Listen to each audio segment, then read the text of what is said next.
1. Hello everybody, Brian here from quantlabs.net. We got a few people online with us. Hopefully more will be along the way. Okay, so we're going to do something a little different here. We're used to doing crypto, and the real reason I'm doing this is because I have two meetup groups just trying to see the audience, how they react to forex. Now, part of the crypto, when it goes into random walk situations where you can't make any money, we have to rely on other asset classes. So what I'm hoping for, in our case, the CFD poor man's guide to futures market and the forex market. I use Uganda, and we're going to go through a lot of these opportunities out there. I've been posting. If you're not part of my WhatsApp group, it's been pretty well a dead market out there. So I've gone through a list of what I see are potential pairs that we can maybe take advantage of. It depends on your style of trading. These are them. There's some CFDs, some forex pairs. I know you're an active participant, Boyd. If you are you a forex trader at all? No. Okay, it doesn't matter. Anyway, so these are the pairs I'm looking at, and there's a couple of things I need to talk about. We're using MotiWave. I go against Uganda, and this is what I do, and this is pretty reliable. I'm really happy that I discovered this. I do a harmonic scan of all types of harmonic patterns out there. I'm also able to focus only on long opportunities. So essentially, is this pair you can see here, this Australian Singapore dollar. What we look for is the latest price. This target of the harmonic point D always has to be higher than the last price, and I would consider that a long opportunity. For me right now, coming from the world of crypto, I only like to look at longs. I find it's pretty hard to it's pretty difficult to basically short anything because it's a difficult thing to do, especially if you are in the world of forex and when you have a broker that we've talked about in the past. I'm not going to name names, but we can talk about brokers that will go after you in stop hunting, where they'll take out your stop losses prematurely, prevent you from profiting. It's pretty rampant out there in the world of forex brokers, so you have to be aware of that. But if you are willing to buy and hold or quote unquote invest in forex, I think that's an okay area to be. So if you have any questions, just type them up in the chat. I'll be glad to answer them as we go through this. So as I said, this is what we're looking for: is our point D is higher than the current price. So I've gone through over, I believe my list has over 134 instruments, and again, this is on Uganda, so includes all of the major forex pairs out there, also includes a lot of the major CFDs out there. Being in the US, Americans are not allowed to trade CFDs. There's a reason for it, but I do like watching the data of CFDs because it gives you an idea of where the strengths in the market are. But as I said, I wouldn't trade CFDs. If I was a guy out there that wanted to trade forex or options or futures, I'd definitely do it. But I've talked about that before. Compared to crypto, with futures market, it's just you want to put $150 contract out there. You have to have a certain amount margin requirement, and that's tying up 50% of your investment or your capital that you want to deploy and put to work, versus forex or crypto. You don't have to really deal with that. So in here, what I want to do is I want to go through these results of these pairs, and you can see here we have a score. We have excellent score or very good and fair, good and fair. So it might not encompass all of the 134 instruments, but what it will give you are what I consider the top picks, the ones that have the most potential to get a return on. And usually, as I said before, I've been doing this for a couple of months now, and it's pretty reliable. So let's go through that. So as I said here, I've got a list already predefined. I've already gone through this. So there's a couple of strengths and weaknesses we can look for. The first one we want to notice here is there's nothing in US dollar except obviously Treasury, and British pound is another one that's noticeable as well, which tells you that I've been watching again for the last couple of months is that the US dollar is weak right now. It's not as strong as it could be or should be. Another one that's missing from here out of this list is gold and silver. That's usually the case because if you've not been aware, some of the US banks have been charged with fraud in terms of gold trading and silver trading, which means that those commodities are manipulated and they're not free flowing market-wise as they should. So as a result, the supposed safe haven trades of both gold and silver are pretty well suppressed out there because of banks and other institutions are suppressing the flow of those commodities. So that's what I'm finding. So most of the time you will get a lot of these currencies, but as I said, there's not a lot of US in there. And that's a sign that the US market is weak. And usually you can confirm that also when you don't see a lot of the US markets as top pick, like being, S&P 500, the Dow Jones, or whatever else. They're not here today, this week. So again, that's an overall weakness in both the US dollar as well as the US market. So what that tells you is now we start to go into this weird looking for safe havens as a top pick, and usually there's not a lot out there. One that I've been eyeing on is Australian dollar. It's kind of strong. Same with the New Zealand dollar, somewhat. Again, you won't see here Japanese yen as being traded as well, and I think a lot of it has to do with the debt level of that country. So U.S. dollar is one, or the U.S. Is one, as well as the Japanese is another. But you'll see certain countries like Singapore is doing okay, as well as not a lot of times you'll see it is India, rupee, the Chinese yuan. This one's usually strong, the Denmark DKK. And then sometimes you'll see the odd Swiss franc as well being traded as a safe haven. So to confirm all that, that's what's a real safe haven is Treasury. So you see here we have both the 5, 10-year and the 30-year, as well as sometimes we'll see the UK as well. But I think that's short term because there's nowhere else to go. So as a result, those get traded as well. What's happening, I don't know if you guys have been reading what's going on with the IMF and digital currencies, where central banks are digitizing their currency, or they're talking about it. I think it's this week where the Fed will reveal their rules on digital currency. It's being tested right now in China with the yuan. And essentially what a lot of players out there are saying is that the IMF will come back and, after this week, we'll have a set of global rules to reset the financial economies out there, namely across the globe, and try to bring in some form of set of rules to restart Bretton Woods, another Bretton Woods version 2, which that was negotiated after World War II. So we are, because of this pandemic, going through some form of a global financial reset. And part of that will involve Bitcoin and all the other crypto pairs out there. And that's one of the other reasons how you can tell if crypto does well, especially when you look at the volumes of crypto.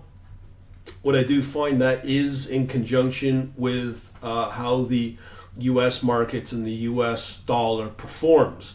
So what I'm saying is when the U.S. dollar is weak, U.S. markets are weak, what you'll typically find are these kind of pairs showing longs, which means that's where hot capital goes, as well as crypto does moderately well. Not as well as it should, but it does okay. So last week you heard about the PayPal news about how they're going to start accepting up to 23 million merchants will be able to access transacting in the 4 big crypto coins. And you think that that would be a huge boom for the crypto space, but it did go up $1,000 to 13K, and it's kind of like flatlined again, which it usually does, and it's predicted it's going to drop back to 10 or 12,000 US for Bitcoin. So that's what we're starting to see, and this is why I think the IMF is starting to go, okay, we got to do a global reset here while we can, and put out a new bunch of global rules with a lot of the major players out there to negotiate a new digital, not global, digital currency, but that will be able to be traded among all the major countries. So that's what I'm seeing. So right now, one country that I've seen that has done well. Let me pull up these charts here. So so as I said, we're ranking everything here by an excellent score, and usually that's a good thing because there should be a lot more. But what I find when the US market goes weak, usually the strong players, safe havens, are going to be Scandinavian countries like Norway. As I said, we have an example here of Denmark. Sweden's usually up there, as well as Eastern Europe as well, like Poland, Hungary, and Czechoslovakia. And those are usually traded quite well. But because we have this global pandemic, I think one of the other ways that Hot Capital measures the confidence in where they're going to invest into is based upon the number of global cases there are of this pandemic, and they're going to measure that on the number of cases in that country as a measure if they're going to go into that country and invest into it. So that's what I'm seeing. That's what I'm thinking. You're not seeing the typical Norway. You're not seeing the typical Hungary. But who knows? Maybe Denmark, for some reason, has a low virus count right now because of the second wave, if that makes sense. So when you start looking at countries like Euro, let me just pull up the appropriate charts here. Okay, so if I go over here, create a new chart, Euro, Australia, here's what it's typically doing. And as I said, if I was to play the world of forex, I don't think I'd play the world of intraday trading in forex. It's just you're gonna get clobbered whichever way you go. But you can do a typical buy and hold in certain currencies. And these are the trends I look for. When you look at what happened in March, you can quite clearly see that this pair has done relatively well when there was that panic in March when the market took a major dive. So if I was to load up the SPX 500 CFD here, this is what I'm talking about. And if I go into a daily time frame here, this is what I'm talking about, this downtrend. And then there's going to be other pairs there that will be a typical safe haven trade. And this is one of those pairs right here, is the Euro in Australia. So if you start to see what's happening since September, which has been that low, it goes into this hopeful recovery. And what you're looking for is to see if these currency pairs actually recover. So here, it's starting to tick up a little bit, but it's starting not to say we're having a panic yet. But when you start to see these kind of currencies move up, I mean, it does move up and then it moves down and so on and so forth, but it's trending up. So another one we can look at is as another example here, again, when you look at this, what they call a V-shaped recovery, you can see it right here. We have the drop in March, and then it quickly, well, not quickly, but it recovers fairly well. And then we go into this sideways trading. And one really good measurement to see how solid any of these ones are is based upon the speed of the recovery or what happened to these pairs that I'm listing out here as potential longs on how they did in March and April during the big drop of the S&P 500. Any questions so far? So what I want to go through is each one of these and show you this typical relationship. So if I pull up Australia and New Zealand, let me just do that. Here you can see how strong. Here's your drop, and look at the recovery. It's done quite well, but similar to the S&P 500, it's starting to drop back again. So these are potential early warning signs of that maybe, just maybe, once we start to drop below here, we need to get worried. And it's obviously driven by where the S&P 500 is. So these are sort of relationships that I look for right now. The next, and this is what came up, as I said, my scans as potential longs. So if I start looking at the euro, I think this was the euro CHF. As I said, there's certain pairs out there that are really good safe havens. Switzerland's still kind of a safe haven, and you can see here, and we'll just look at the 1 day view. You can see what's happening here. It didn't, I mean, it didn't get hit. It did trend down, but it did recover. But look at the recovery and how fast it came back, and then it goes again into this sideways mode, right? But this one's the one I want to talk about, because I was kind of shocked at the Canadian dollar and the overall Canadian economy, because this one was a real eye-opener for me. You can see here that this pair did move up, and then had this sudden drop. You see all the volume here, and then it goes into this downward trend, I guess you'd call it. But yet it only recovered slightly to where historically where the S&P 500 would be, and that tells you right there, if you're trading in the Canadian dollar, that the Canadian dollar has not recovered as much, and I can show you that through the USD Canadian. This is not considered a long, but this is what I'm talking about. You have, at the point it was considered a safe haven trade, but when you look at in the Canadian economy, the Canadian domestic activity, it's not recovered whatsoever. So that says right there that our government has done nothing to really enable the Canadian dollar to be competitive at all. They've just spend. Foreign investors see that, so why should they put money into the Canadian dollar? And a lot of it also has to do with oil price as well. So again, that's going to come back to the demand of oil globally, which impacts the Canadian dollar. So there's two factors right now. But typically you would think that the Canadian dollar should be, as strong as an economy as it should be, it would fully recover. So that's not the case here.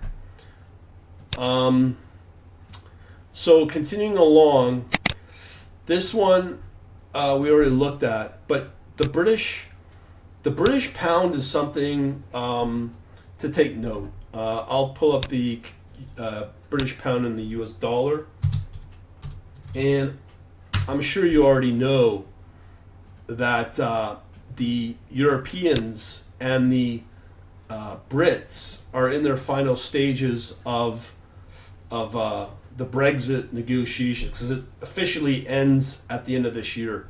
So what's happening is the British pound has done okay, has drifted a little bit, but overall it's held its own quite well. And I think a factor for that is that once we get past the negotiations and we know exactly if Britain is part of the Eurozone trading zone, then that means okay, it should get stronger. And if it's not, it still should get stronger, because now Britain, there's no longer for any form of dark cloud on Britain, because I think when you factor in the US dollar and compare it against the potential of the British pound, I think that the British pound has a lot more to go farther, because they can start negotiating free trade deals, like with what Euro did with Canada.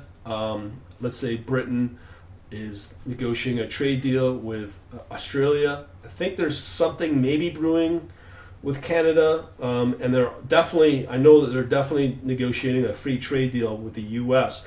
But people don't know this, that there's an actual pact trying to get formed between UK, Canada, Australia, New Zealand, and those four countries.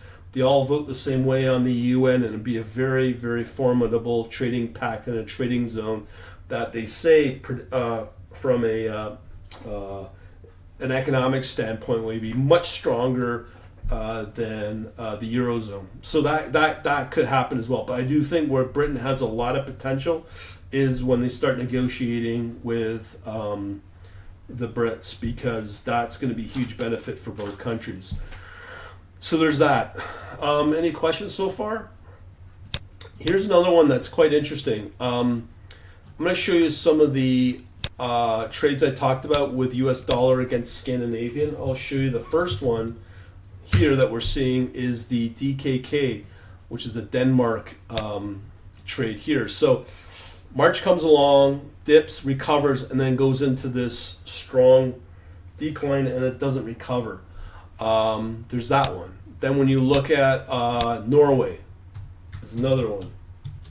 That's a Norway krone, same thing. And again, I believe a lot of it has to do with oil. This one's not so bad, I don't think, which is the Swedish.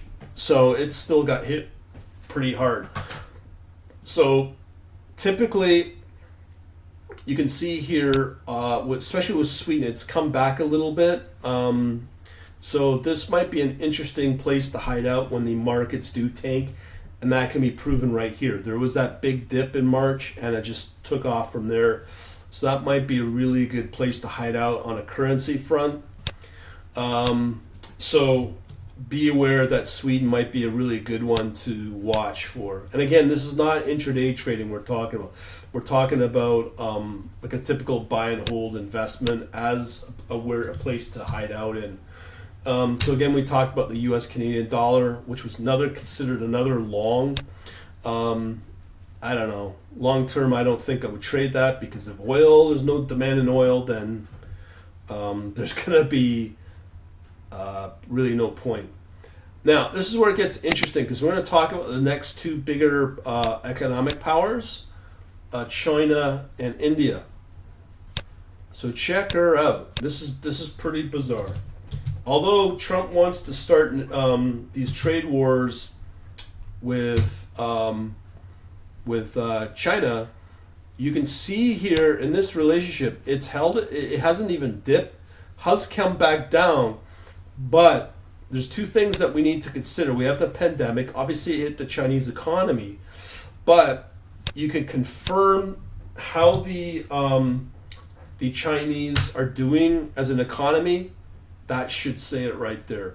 So when you look at that versus the S&P 500, those are the two ones to watch. So if you know you have a strong Chinese market out of the top 50, chances are it will continue to stay that way and probably strengthen, because I think the Chinese typically may have gotten a better handle on the recovery from their coronavirus versus, let's say, the U.S. So this is something to watch for. And not only that, but what the Chinese do in terms of their domestic economy will also drive potential oil demand as well. So that's how you're able to confirm that. I think that's one of the reasons why you may see little spurts of Brent crude price going up, as in here. And then when you look at the WTI, which is the domestic oil of the U.S., it's a little different. It's pretty well the same, I should say. So that's the WTI. Any questions so far? So that's what's going on with the China. So when you look at the USD China yuan, I think there might be a recovery here, but it just depends on the second wave of this pandemic. But if there is good news coming out of China, even though they fabricate it or not, the markets may respond, and you might start to see this relationship of the U.S. Dollar and the Chinese yuan start to strengthen as well. So that's possible. Okay, let's talk about India. India, again, it's not as strong, but when you look at this relationship here, it's done pretty good back in March. It's held its own. And look at the last few days. If I was to show you, let's say, a 2-hour chart, you can see it's just getting stronger. This is more of an intraday trade. I don't think this would be a long-term buy and hold, but this is a pretty decent pair to watch for on an intraday level. That's what I'm finding.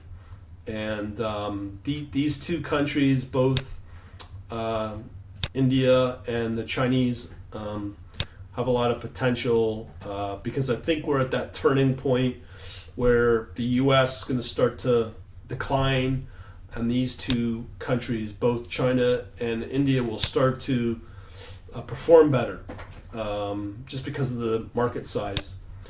Another one to watch for is Singapore. This may be, I'm not saying it is or it isn't, but it's looking to be a safe haven trade because I started to see when I go through the scanner here, a lot of these coins here that show longs are in Singapore dollar. So there's something going on there. Traditionally, it would be the Hong Kong, but obviously what's been going on in Hong Kong with China taking control, a lot of that scared off a lot of investors, so they're moving into, looks like, Singapore. And these markets are not as strong as you would think they should be. But the thing you need to watch for is when you look at whatever chart, all these pairs here, what you're looking for is how did they do when the market started to tank. And you can see them. A lot of these I'm showing you have done fairly well in those markets. But the thing is, I'm seeing more and more of these longs in these currency pairs I'm showing you. And I think as things start to grind down, there's not yet a panic. It depends obviously on the U.S. elections and where the outcomes of that.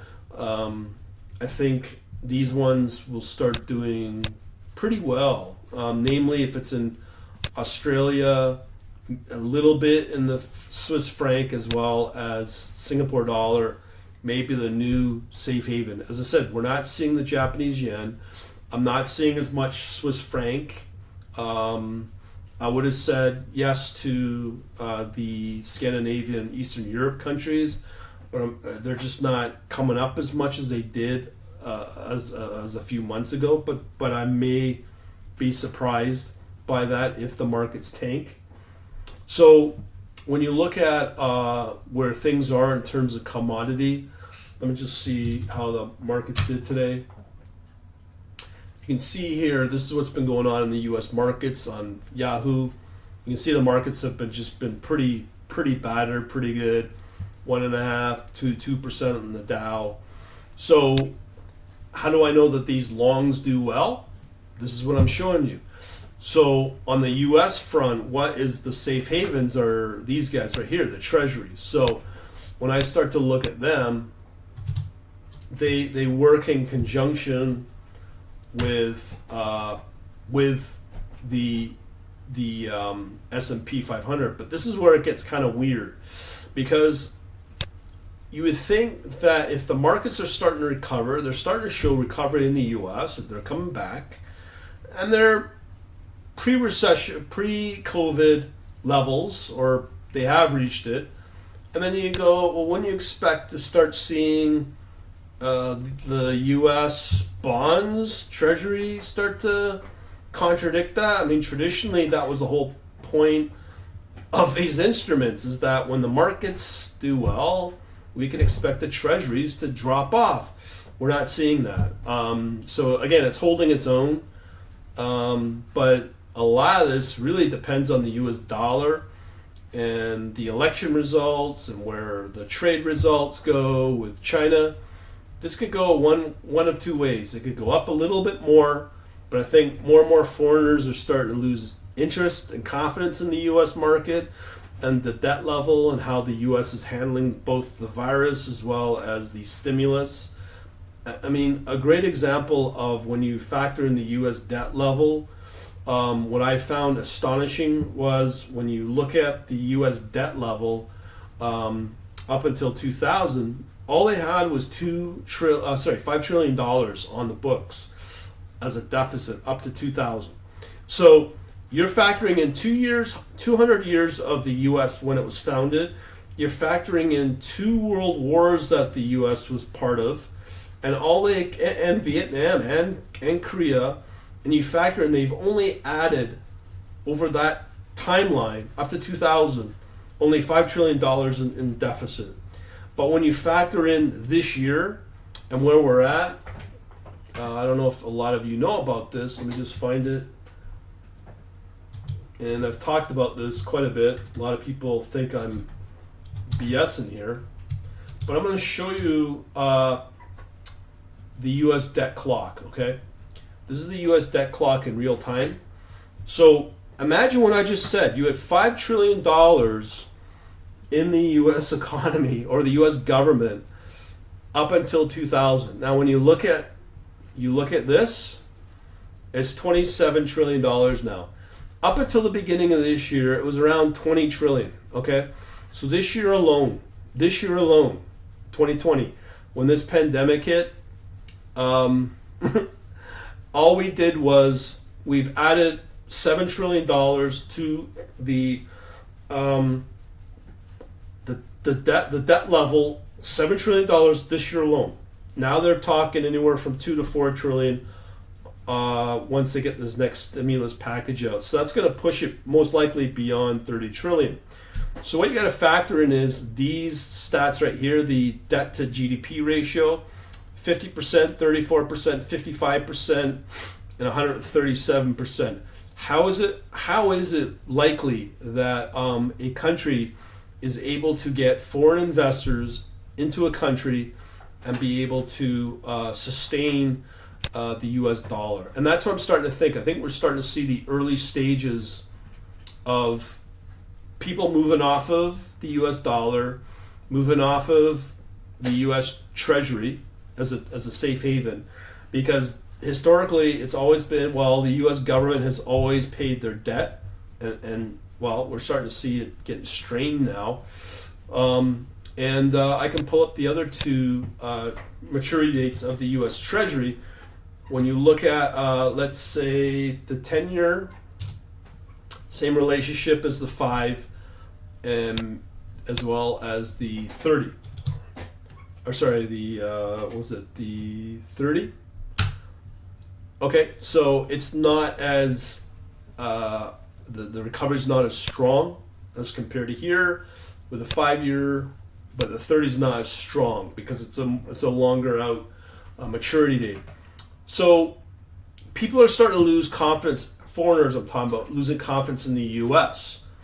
So when you factor in not just this stat here, I'm showing you $27 trillion. What we need to talk about is how the Federal Reserve is wanting to take control of everything. They're doing something for the very first time, is buying up U.S. equity. Okay, they're going out and investing into ETFs, into stock of large companies, and the Federal Reserve is buying U.S. equity, first time ever. But one of the reasons they're doing that is when you factor in the U.S. population, and then when you factor in 330 million people, but yet there's only 124 million taxpayers. Okay, and then another stat for you, which should be shocking you, is how many people are in the workforce right now. 147 million people. So what you've got is 147 people that are working out of 330 people.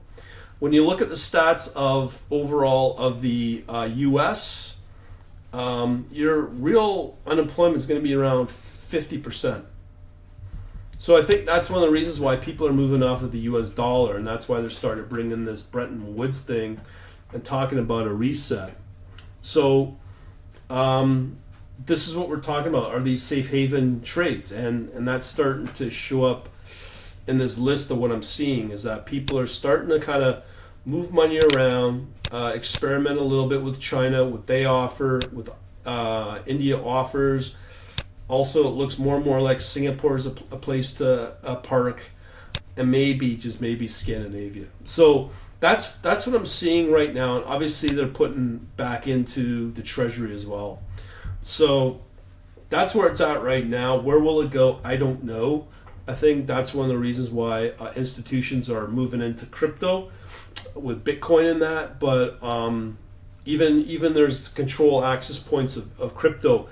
And I'm starting to think, I've talked about it before, is XMR, actually I can show you here. I put up a blog here, this blog post here.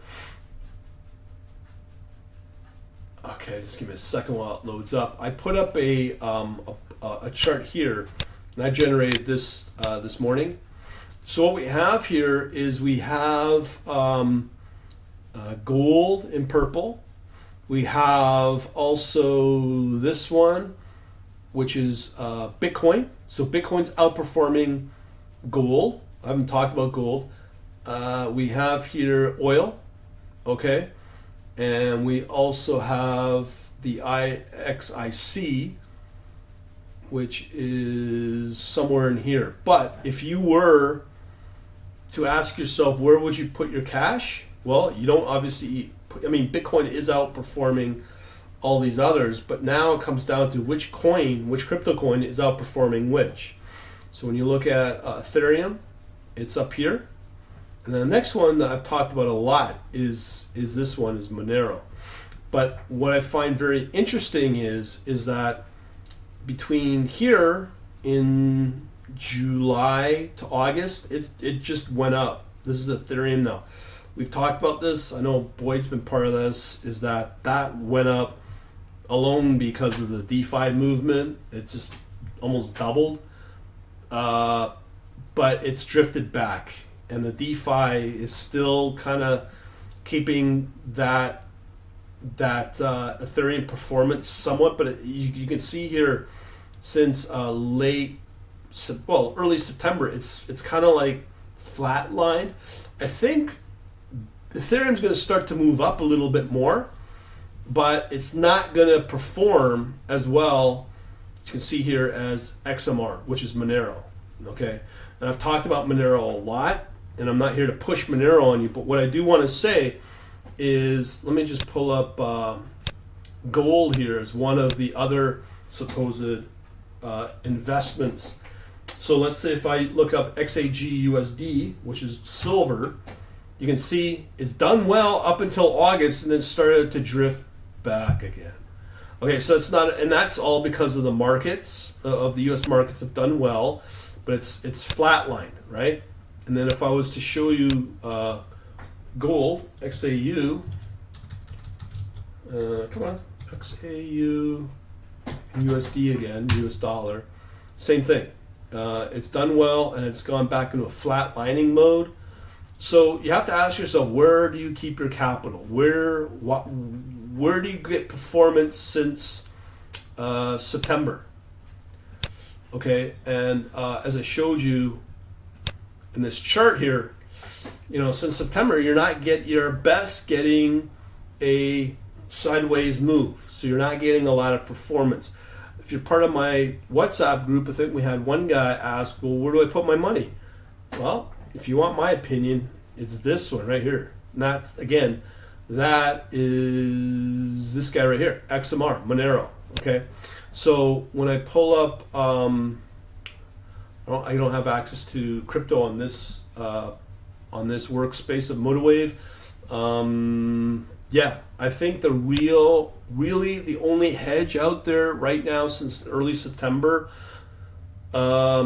is Monero. And I say that because Bitcoin's being controlled, Ethereum's being controlled and suppressed by institutions, because there is nowhere else to go for a lot of these institutions. And the last one out there, to be honest, that gives you any form of performance if you're to do a buy and hold, is Monero. And the major reason is because of you can't control it. No one owns it. It's not centrally controlled. And there is it's an anonymous private coin. And I think this is because of that. No one can control it, and as a result, it moves up. And it's pretty evident because you're getting better performance with it in the last close to 2 months versus, at best, Ethereum. And it's part. There's a lot of things that are playing into as a factor. It's the digital central bank are going to start digitizing their currencies. So that's one. That impacts Bitcoin and Ethereum. And the only ones that may do well out of the whole bunch is Monero and private coins. And I've looked at Zcash, which is another one. Dash is another one.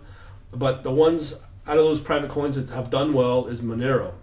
So just to put that out there. And then when you look at all of these other pairs, they're not doing that well. And in order to get any kind of performance compared to Monero with the lowest risk, you have to go in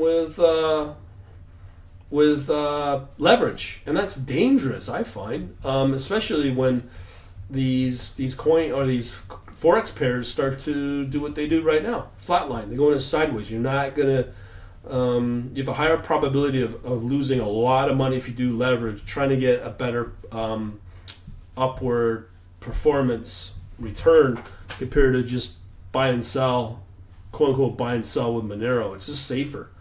So that's what I'm seeing right now, where to put your capital, because all these other ones are just kind of like flatlining.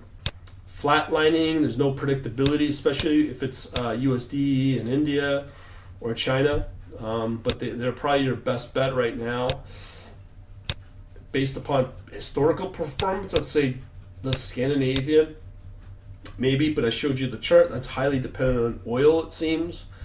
So there's not a lot going on in Singapore. I don't know. There's not a lot of predictability there. But when I look at the overall chart on the big picture, it's Monero. It's been predictably Monero for a while, and I'm starting to think that there's a fundamental reason why Monero is starting to do well. And that's all I can say. I mean, forex overall is just pretty well flat, but in the crypto space, it looks to be Monero is the one. I don't know. That's pretty well it I got to talk about. You guys got any questions or concerns at all? I can shut up now. So, Brad, go ahead. Are they actually buying equities? Who? Central banks? Yeah. Yeah, they are. But how do they decide what to buy, and Oh, a lot of it's. what is the rationale behind? How are they going to? Let me pull it up. I think what they're buying are a lot of BlackRock. So here they started up a program. This started back in the summer. Fed begins up to $250 billion in individual corporate bonds. So what are they buying? I guess they're just buying based upon performance and the size of the corporation. But it's happening, and that's the first time the Federal Reserve has started buying up equity. So what is the rationale? What are they trying to achieve at the end? Is just to prop up the market? No, I think long term. Now, this is where I'm going to put on my little conspiracy hat, but I do think because the Federal Reserve is privately owned, it's not owned by the U.S. government. I think this is part of call it a conspiracy, because it's privately held, and it's banks that own the Federal Reserve, which are indirectly, when you look at all the Class A shares of a lot of these big banks in the States, they're all controlled by the biggest families in the world. So it's in their best interest to have the Federal Reserve buy up as much of the U.S. economy as possible. And they do that through the Federal Reserve. And part of the other thing is that now the IMF wants to come in and start to take control of all the major global economies out there based on central bank policies of each of the large global economies out there, like U.S., China, probably India, Russia, Europe, well, the EU itself. And so basically, trying to enrich themselves in a way, isn't it? oh yeah, that's pretty well what it's about. And it's all about. I'm sure you've heard about with this pandemic. They call it a K-shaped recovery. You know about that, right? About what? It's called the K-shaped recovery. Yeah. You know what that is? No. Okay, let me show you. So the K-shaped recovery is basically... Oh, K-shaped, yeah. Yeah.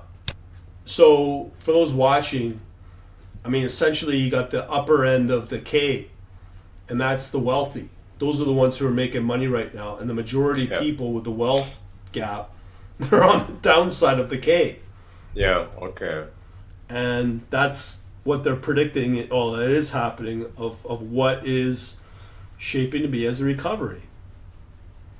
So what can the IMF do? I don't think the IMF can do anything, because what happened after the Second World War, obviously the dollar, that's when the dollar gained dominance, isn't it? No, they have something called SDR, special drawing rights. Yeah. So this was done in the 60s. So they would portion up all of the major currencies out there, and each of the countries would have special drawing rights because the debt levels are so high, and they foresaw this back in the 60s. So they brought up this so-called new currency, special drawing rights, so that would enable each of these major currencies to have a share of into the pool that the IMF makes available. Yeah, but I mean, the thing is, the dollar is still dominant. That's the whole point. Well, that's what they're wanting, but that's why the Chinese have come out with a digital yuan. That's one way they control it. Not only that, but they have the ability to fund a lot of the other countries out there that are economically in trouble.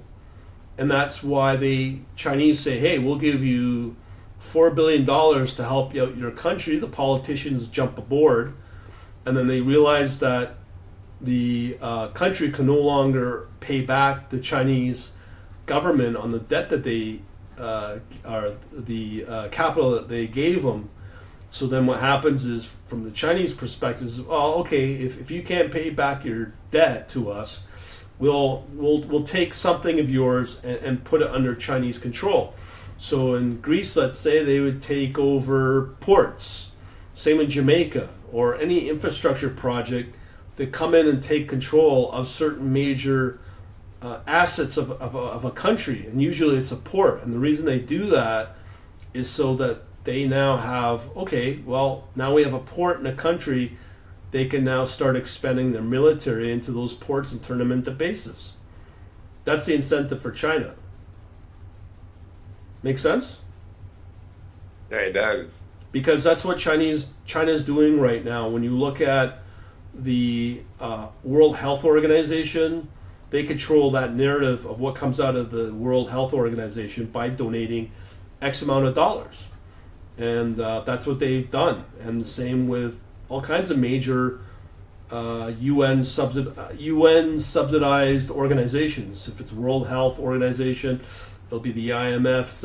It'll be the World Bank. I mean, the Chinese are heavily trying to take control of the overall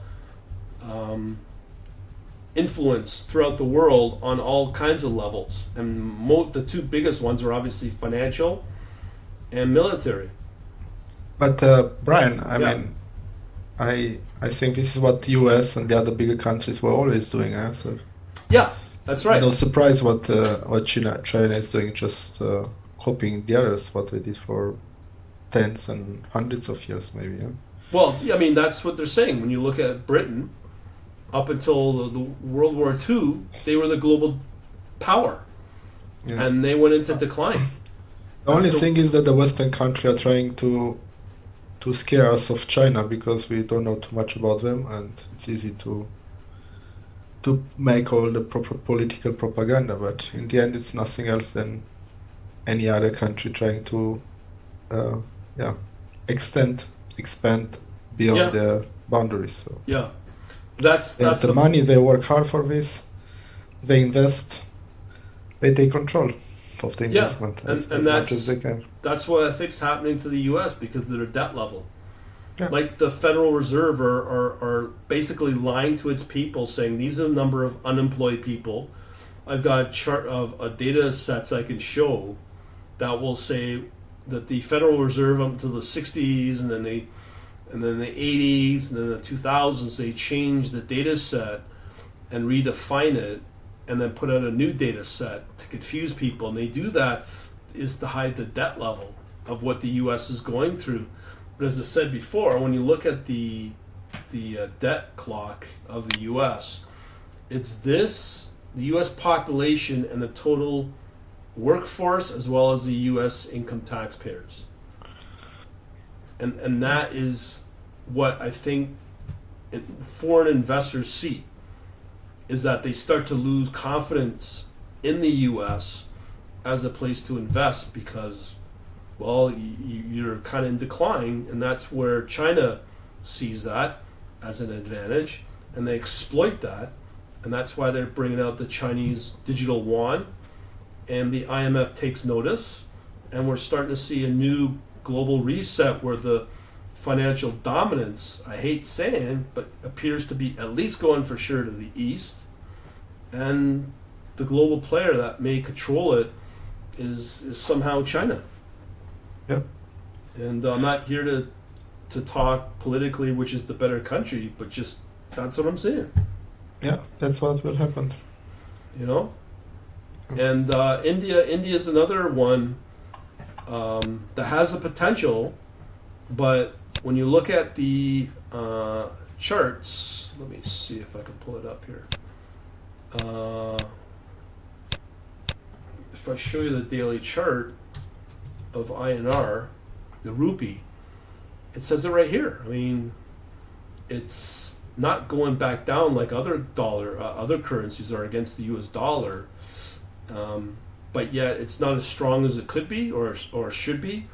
But when you look at the Chinese yuan, it's similar, but I just think that the Chinese yuan has a lot more long-term potential behind it. And that's why I think they're leading the world in this digital cryptocurrency, and the IMF takes notice, and they're trying to get as many other countries to digitize their currency as well. But most of the trade is done in US dollars at the moment, isn't it? Right, and that's pegged to the oil price, the petrodollar. Yeah, petrodollar. But how much is being done in, Chinese currency right now? Not much at all. But you also have to remember that the Russians, the Iranians, they're on there's a Chinese Asian bank alternative to the IMF and the World Bank. I can't remember what it's called, but it's Asian led, it's Chinese controlled. Let me just pull it up here. I'll pull it up. And a lot of countries have signed up to them as well.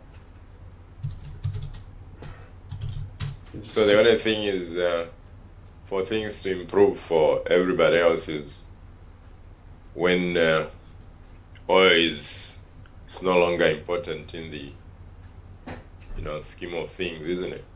Well, it would be typically gold or oil that would control the U.S. dollar, but now everything's going digital.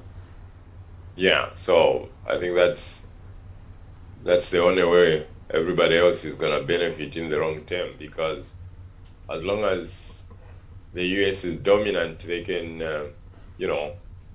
sort of dictate, to poor countries, isn't it? Yeah, but the problem is that the U.S. is losing its influence. Yeah, but not that fast. Well, I can't say not as fast, but I think more and more countries have looked to China to keep their economies going instead of the U.S. The U.S. has lost its influence. Yeah, but I mean, the U.S. has a lot of, military bases all over the world. Yeah, but So but that, yeah. it's just I think the Americans are starting to lose the control and influence on that because I mean I'm not a lover of what China does, but from an investment point of view, they are definitely becoming a global power that is starting to show how the U.S. is starting to go into a decline, and I'm showing that through the U.S. dollar is starting to lose its influence on the global market because when I go back to the scanner of like what's being invested in, virtually nothing is being invested in U.S. dollars. Yeah, but that was the West's, fault, isn't it? Because they took everything, all the manufacturing to China, isn't it? Well, yeah, that's true, but the wealth is still determined on where people are investing. And right now, I just don't see as many foreign investors investing into the U.S. And a lot of it has to do with, the lack of manufacturing is a big one. But the big ones is how the direction that the overall U.S. society wants to go with this new election coming up. You know what I mean? In terms of being less, we'll just say less democratic and less what's the word? Less capitalist. Yeah, yeah. You know? Yeah, but that's where the West somehow has to come up because obviously China is not very favorable. No, it's not, but it's an alternative.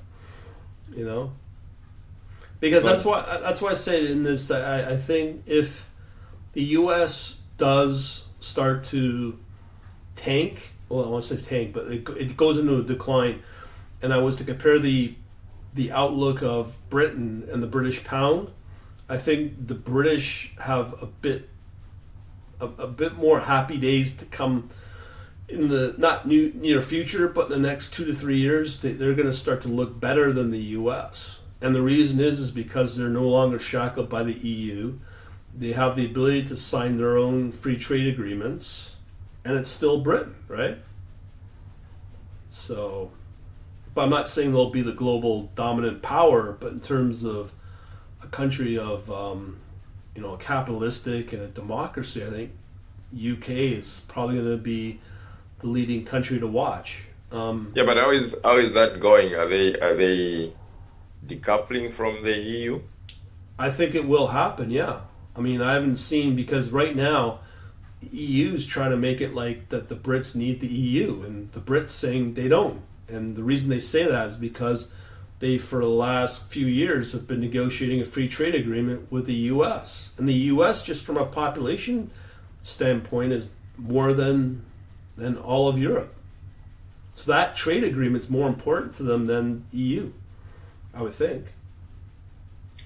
Yeah, but I mean, before they didn't have any trade agreement with the US. Not free trade, no. They were tied down by the EU. Yeah, they were. And as I said earlier, when you look at the pact that the Australians are trying to push, Australia, Britain, Canada, and New Zealand. And when you factor in from the UN Council on how 4 of those countries vote, they all vote the same way. And that's part of the other big problem with the EU's, because they have 27 members. Yeah. And none of those countries will vote in unity. And that's part of the big problem of the EU right now. And because of that, that holds back the potential of Europe overall from an economic standpoint. But you're still not saying all of Europe is a basket. It's not. It's just you have countries that do well. And Norway does well. Sweden seems to do well. But overall, if I look at Germany right now, let me just see if I could find. Here, look. Here's the Deutsche. The Deutsche Bond is down, right? And if they're a strong economy, and people had confidence in that, you'd see that being a long, not a short. And so the EU hasn't achieved its intended purpose, is it? I don't think so. I mean, if Germany was to say, we will go out on our own, but they won't, but if they did, I think they'd be a very powerful economic power. But it's right now they're not factored in like a China is or other up and coming countries. And I don't know anything about what's happening in Germany right now. But yeah, but I mean the UE is just controlled by Germany, isn't it? That's the problem. Well, they're the ones that are pretty well financing everything. Yeah, for sure. The thing is that EU. I mean, imagine you got 27 members in that union. How are you able? It's like herding cats. That's what that's what they do, and it's very hard to find a country or a union is able to find unity with 27 members. We just got Theo Harris coming in. Yeah, it's very difficult, I think. Yeah, and that's what's holding that country back. And there's a lot of countries that in the EU that are not as strong as they could be. Remember Greece, what they went through, or Italy is on the verge of the same thing. So Germany's the one that's paying a lot of that.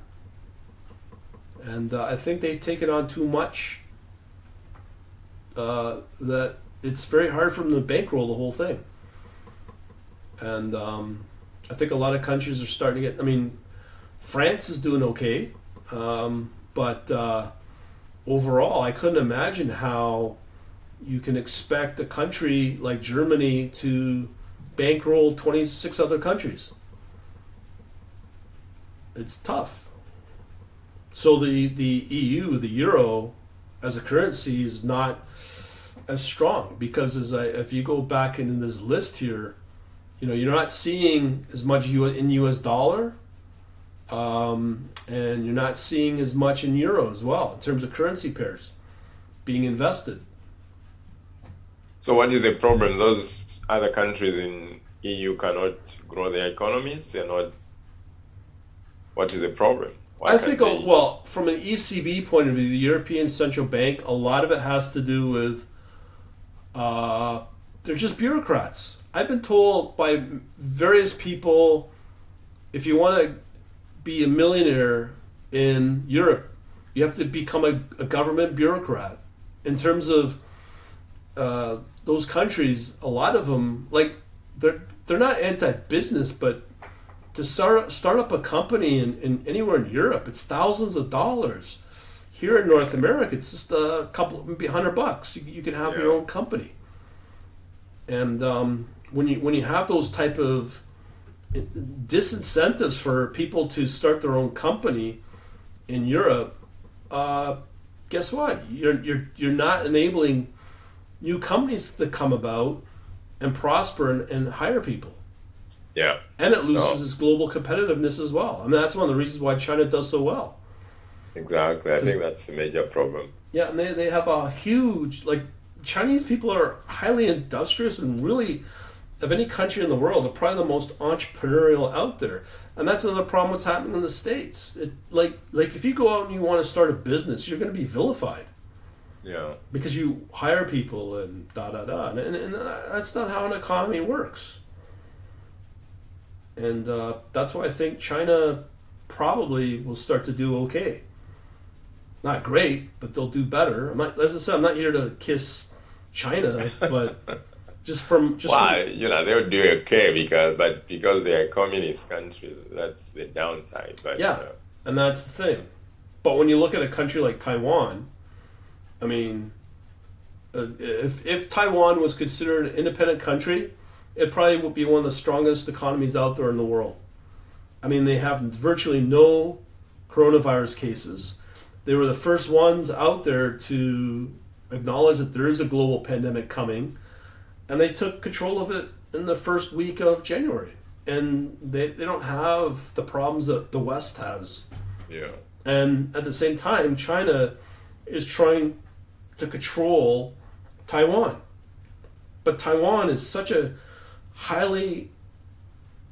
it's one of the biggest democracies out there, and they got enormous potential. But it's China that holds them back. And look what they've done to Hong Kong as well. Yeah. I mean, I used to see, you know how many times I used to see Hong Kong dollar as a top dollar that's invested in? I don't see Hong Kong dollar anywhere now. I see Singapore, and that's one of the reasons why I see more Singapore than anything else, because Hong Kong's not there anymore. Like you got here, let me see what kind. But that's what I'm seeing. Like you got here, let's see, USD, Singapore. I mean, doesn't look strong, but it's this right here that I pay attention to. And you know, the Singapore's another economy as well that has potential as well. But yeah, but I mean, it's a small country, isn't it? They can't do much. Yeah, but look at Switzerland. They're a small country too, and look what they're capable of doing. 8 million people, and they've got quite a few companies in there in the top 50 globally, right? And small countries can do many things. Oh yeah, they can, but they're limited to how far they can go, isn't it? True, but on the other hand, when you look at Canada, we have 37 million people, and we don't have as many companies in the Fortune 500 out there compared to Switzerland. The Swiss have a lot more. Yeah. Oh yeah, that's just even in Israel. When you look at Israel, it's very industrious, isn't it? Mm-hmm. Yeah. But the problem is I don't see Israel as a major economy with having its own currency in these pairs here, you know what I mean? No. Well, they have got their own problems, but in terms of technology, they're up there. Yeah. But I mean, moving forward as a top pick, I'm not seeing gold, I'm not seeing silver. There's some currencies out there, but if I was to do a buy and hold on when the next crash comes in March, I want to see how that pair has done, like I said, March here, and what happened to it. But when you look at how it's recovered, here you see it's dropped back, the Australia, New Zealand, and not only is it recovered as soon as the end of April, but it's somewhat exceeded the pre-pandemic levels. So that's what I also look for as well, because this pair right here has done well, and that says to me that Australia and New Zealand collectively have done fairly well and will continue to do well. So that may be a really good safe haven to hide out in, you know. And as I said, you're not seeing, I mean, the British pound and the US dollar, similarly, it just hasn't done as well as the Australia, New Zealand. It hasn't recovered as much. It hasn't not only gone back to the pre-pandemic levels, but it's done fairly well. And there's other pairs in here I can show the same similar pattern, right? So that tells you who's economically stronger from a currency standpoint. I don't know if that makes sense, but that's the sort of thing I'm looking for. Because Japan, you know, so the here's Kiwi dropped back, not but doing very well. What's that? The Kiwi, New Zealand. Yeah. Oh yeah. Oh, for sure. Yeah, but I mean against the Aussie dollar. Yeah, Australian dollar. It's been very strong. I mean, here, British pound against the US dollar. This one's not done as well, but generally I found the Australian has done okay. I mean, the US markets have done really well, but that's because of, well, when you're putting $7-8 trillion into your economy, what do you think will happen? Of course it's going to go up. You know what I mean? Yeah. But the Australians don't have $7 trillion they pumped in their economy. So at some point, all those bullets that the U.S. Federal Reserve has been putting out there, they're just starting to not be as having as much impact as they used to, and it's really affecting the U.S. dollar. Well, unless the economy starts growing again. Well, as I said, when you look at this right here, that to me says it all. Like the national debt, how many people are income taxpayers versus total population. Will it come back? I don't know. And even if it does come back, that's great. But between now and then, I want to put my capital elsewhere that'll give me top performance. And right now, so the rest of the people don't pay any income tax in the U.S.? That's what I'm seeing. Yeah, you got 100. I'll show you. This is what a lot of people don't pay attention to. You have a country of 330 million, and only 124 million are paying tax. So you don't even have half who are taxpayers. You know, just the U.S. workforce has already lost 9 million people net-wise between 2000 and now. It's a marginal compared to how many taxpayers there should be. So if I compare, I don't know, Canada, let's say Canada. That doesn't look like I can show you. But yeah, that's the sort of thing you want to look for. And the other thing you want to look for is your debt to GDP. And you can see which countries have a high level of debt to GDP. Like Brazil, very low. Or Indonesia, or Mexico. You know, it's stuff like that you could look for. Yeah, but those countries are not, you know, you look at Nigeria, it's not doing very well, even though their debt to GDP is low. Yeah, that's true. But on the other hand, you look at Norway, it's only 42%. Wow, they have oil. Yeah, and they have a lot of money. Yeah. Yeah. But they also say that the next round of countries that will be up and coming will be countries like Nigeria because of the population. Yeah, but I mean, the corruption is rampant. That's true. And that's probably the problem with India as well. Yeah. But so the population is not, it's just like Brazil. Mm-hmm. Look at Brazil. They haven't gone anywhere. Yeah, yeah. That's true. But all I'm saying is I'm looking for the next places to invest. And as I said, if I had the capital, I'd definitely put it in here, in Ethereum. And this one right here, XMR. Yep. That seems to be where, since September, like, we've had the calamity in March. Okay, so that's all done. We're not concerned about that anymore. Yeah, but the US is going to clamp down on private coins, isn't it? They won't. And the reason they won't is because, let me just show you here. I don't know if you know about this.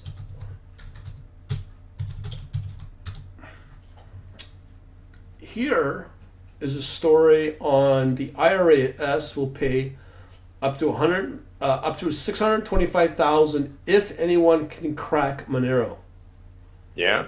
Yeah, it's an IRS. So why would the IRS put a bounty on anyone that can control it or break it so that they could find ways to control it? They can't. And that's so you mean it's that difficult? Yes. Yes, they just put out an update to make it even more difficult. And it's a cat and mouse game, and that's one of the reasons why I think Monero. The thing is, they arrest them. They arrest the guys. They can do that. But what crime have they committed? Wow, what happened to that exchange? Which one? The exchange, they arrested those guys. What exchange was that? Oh, BitMEX? Yeah. What did they do? Well, they were tax evasion. Wow, they can come up with any crime, isn't it? Right, but let's say with Monero, and let's say they have the lead developers, okay? Those lead developers don't have to be American. Even if they were American, they'd probably live outside of outside of the States. Yeah, but the Americans can go after anybody, anywhere in the world. Potentially. Yeah, if they want to. Yeah. That's the problem. Yeah. But I still think, though, Monero has a shot, and there's a rationale for it.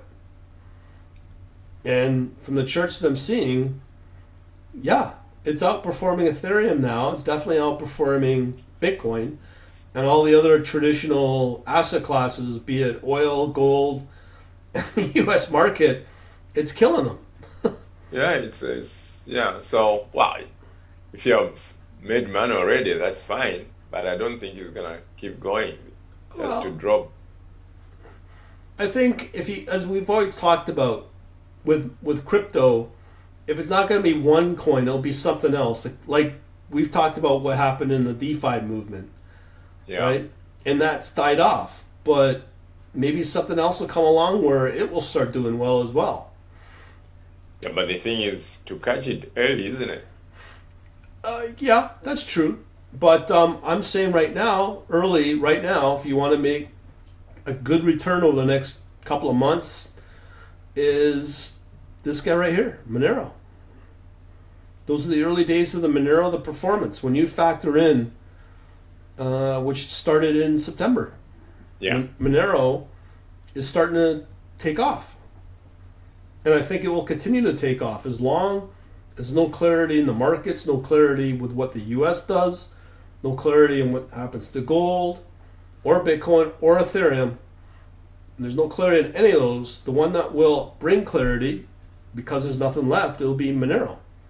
So why is it different from the other coins like Zcash and Dash? From Zcash to Dash?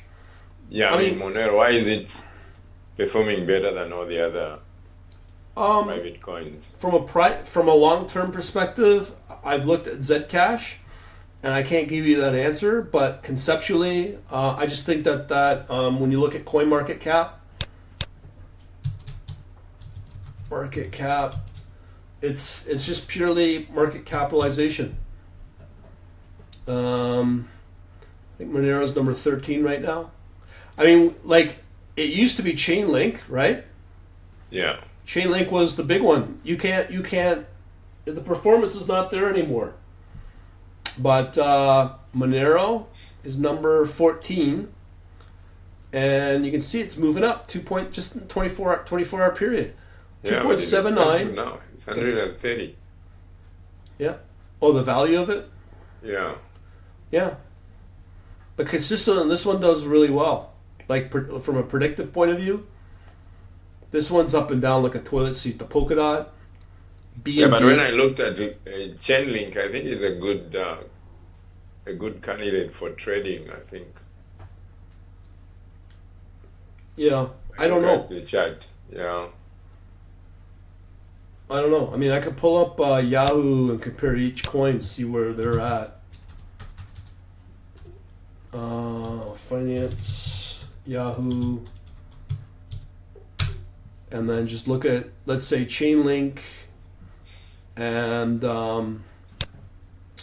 Link US dollar, I guess. So I don't know the symbol in a Chainlink right now. I'm just gonna take a guess. Is there anything? Chainlink USD. Here we go. Cryptocurrency. So chart. Okay, we'll do a year to date. This guy right here. Compare Monero. Oops, sorry. So we want to compare that to XMR. Give me a second here. XMR, this one right here. Yeah, so yeah, it looks like Chainlink has somewhat, I mean, it's hard to say since September, you know what I mean? Yeah. Because But you can see here that Monero is a lot more stable price-wise than Chainlink.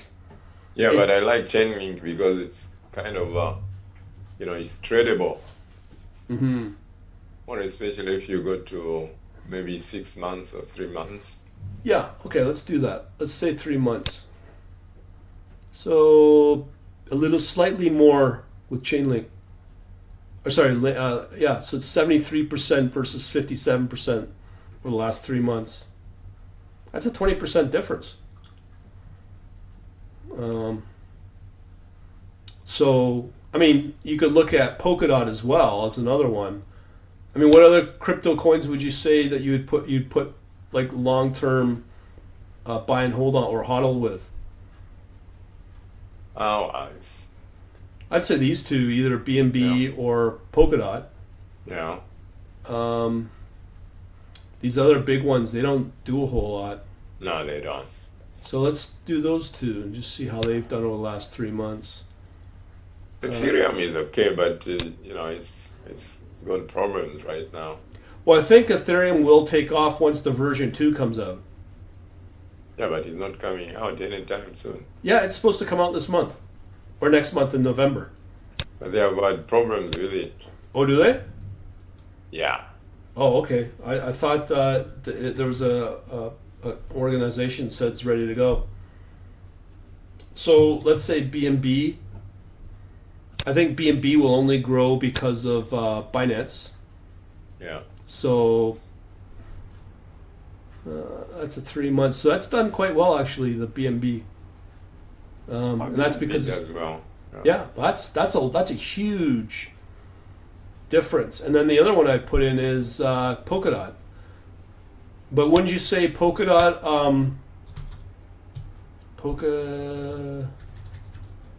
Yeah, Polkadot is good because it's an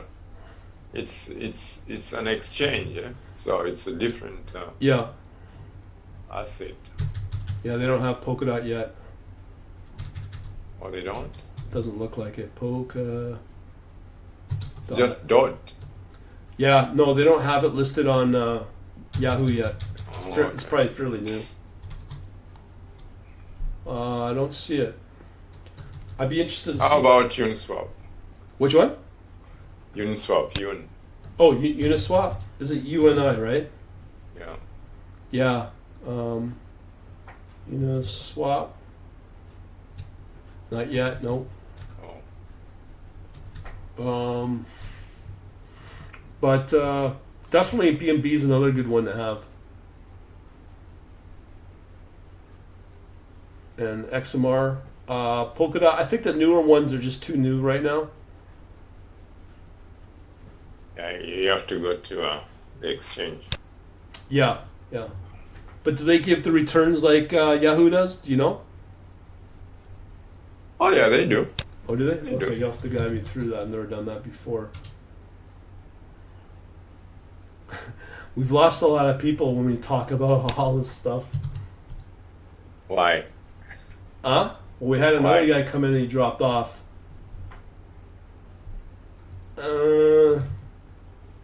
Let's see. Not Mark. interesting? I guess not. They're not interested in making money.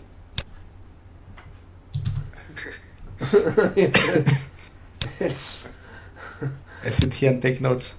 they want to get slaughtered in the forex markets. How do I find the return now, Boyd? Oh, I thought you go to the markets. I thought the markets give returns. No, I don't think they do. Yeah? You No. go to markets? No. No? You know if TradingView does? Yeah? Maybe, yeah, TradingView might. Yeah. Okay, let's check that out. That's the only reason why I use Yahoo for the percent return. How about Coin Paprika? Okay, I'm gonna just try one of these. Dot USDT. Let's see here. Problem is, I don't know where to go to start finding out. You got the price. I think you got to become a member and you got to start paying to get the percent return. We got 2.73 here. So let me do a 3 month. This might show something. Yeah, this is only intraday. This percent. Oh, okay. Yeah, I think most of them they Yeah, you have to go give premium. intraday. Yeah, you have to go premium. But I mean, if you look at the Yahoo, they do give you that. But out of those three, I would definitely XMR and then BNB. But I'd be interested to see what Ethereum is as well. Let me just see here. Comparison. Okay, so let's do Ethereum USD. Okay, USD. There we go. So that's in pink. Yeah, so it's not even registering up to here. So it's 145%. I mean, I'm not going to shake a stick at 145% return over the last three months. You know what I mean? No. I mean, that's really good. But I do think if once that new Ethereum 2 comes out, that thing will take off. And then it's just a matter of time to see if there's new technologies to enable Bitcoin to do what Ethereum does with the DeFi and all that fun stuff. You think Bitcoin is going to do that? I don't think so. I think they have to. I mean, Ethereum will start to eat into Bitcoin's because volumes. Bitcoin, that's not their forte, that's not their mandate. Just to them, they're not about going into DeFi and all that stuff. I think Bitcoin is just... From an institutional point of view, though, most institutional traders will put capital in where they get the returns. So if they know they can get better returns in Ethereum, that's where they'll put their capital. So, and that builds the volume and price overall for Ethereum on the long term. Yeah, there are a lot of other cryptos that are coming out. Yeah, and we're looking at them. I think BNB's definitely, if Binance stays true as an exchange, that coin's going to do well long term. XMR's doing pretty good. Link, I'm starting to see it drop back. Yeah, Link is on my radar. Yeah, I think it's going to start to drop back though. When you look at the volumes, like Polkadot was right up there. Yeah. But yeah, I mean Bitcoin Cash, maybe. But these two, I'd say out of that would definitely be Ethereum.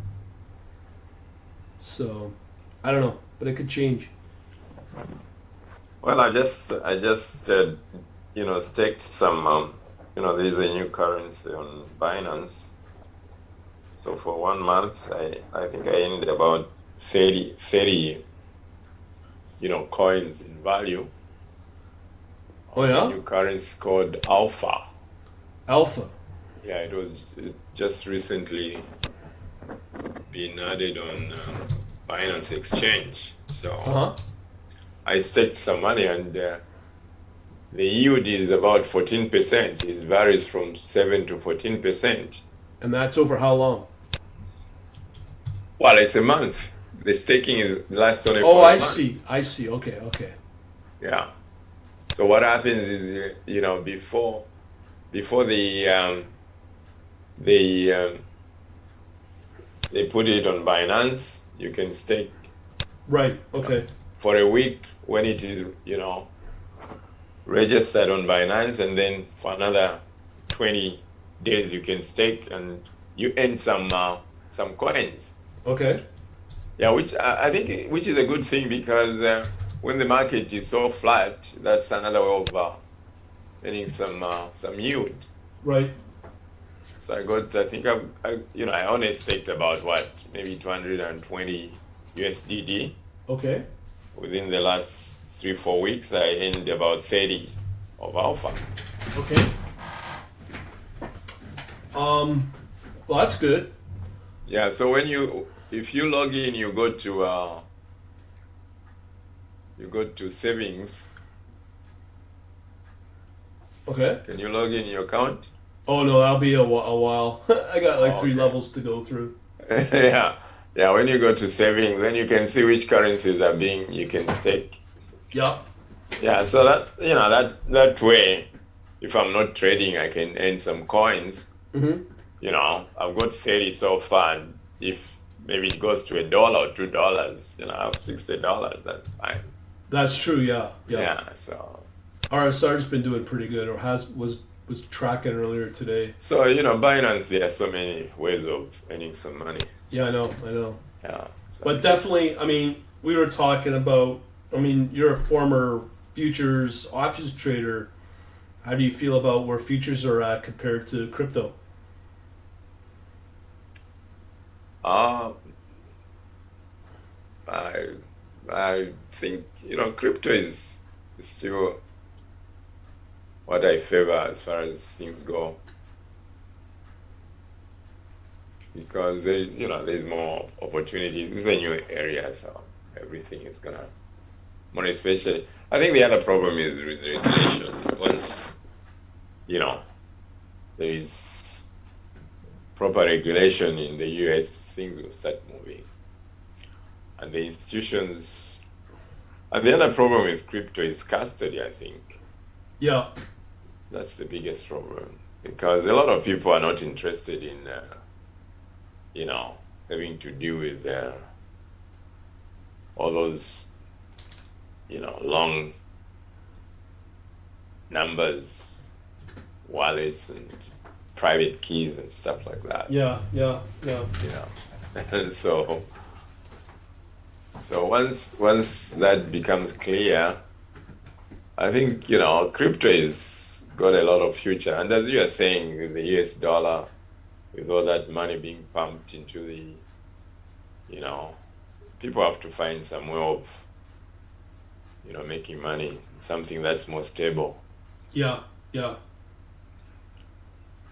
I think crypto is one area where I think things are gonna be a bit better.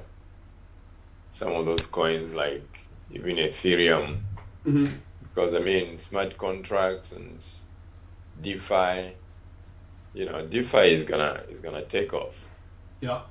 because it's one way of some people are not banked. You can have access to some funds, and Yeah. instead of having to deal with the banks. So we'll see. Yeah. But I'm just curious. I mean, I think those four coins right there, those are going to lead the way. The way it's looking, it's BNB. And what makes sense, yeah, I think so with BNB, because Binance, I don't know if you heard about OKX, which is the prime competitor to BNB, or sorry, the prime competitor to Binance. The founder got charged and was caught taking money out of people's accounts, and they've disabled withdrawing up to a week ago, and that's I'm sure that's killed off the volume of OKX. And the other big competitor that was BitMEX, and they're out of competition too. So the only other big competitor, if you go into people confirm that in the cryptocurrencies. Well, I don't know if you can really believe this, but I mean, CoinMarketCap is owned by Binance, but typically what I see is that Binance probably will continue to do quite well as an exchange, and with BNB being the coin that's charged in for commissions, it's one of the big reasons why I think BNB will do well. Oh yeah, no, BNB will do very well, because obviously Binance, they have so many different products, and whatever you do on Binance, whether you're doing DeFi, you're doing something else, you have to pay. So BNB is gonna. But I was also reading articles like how Tether's big. Is that they were saying the USDC, which is an alternative to Tether, is growing faster than Tether. So that says something about Coinbase as well. Yeah. Yeah. The thing I don't like about Coinbase is two things. It's I won't say it's American, but it's more controlled by the tax authorities here in Canada and the U.S.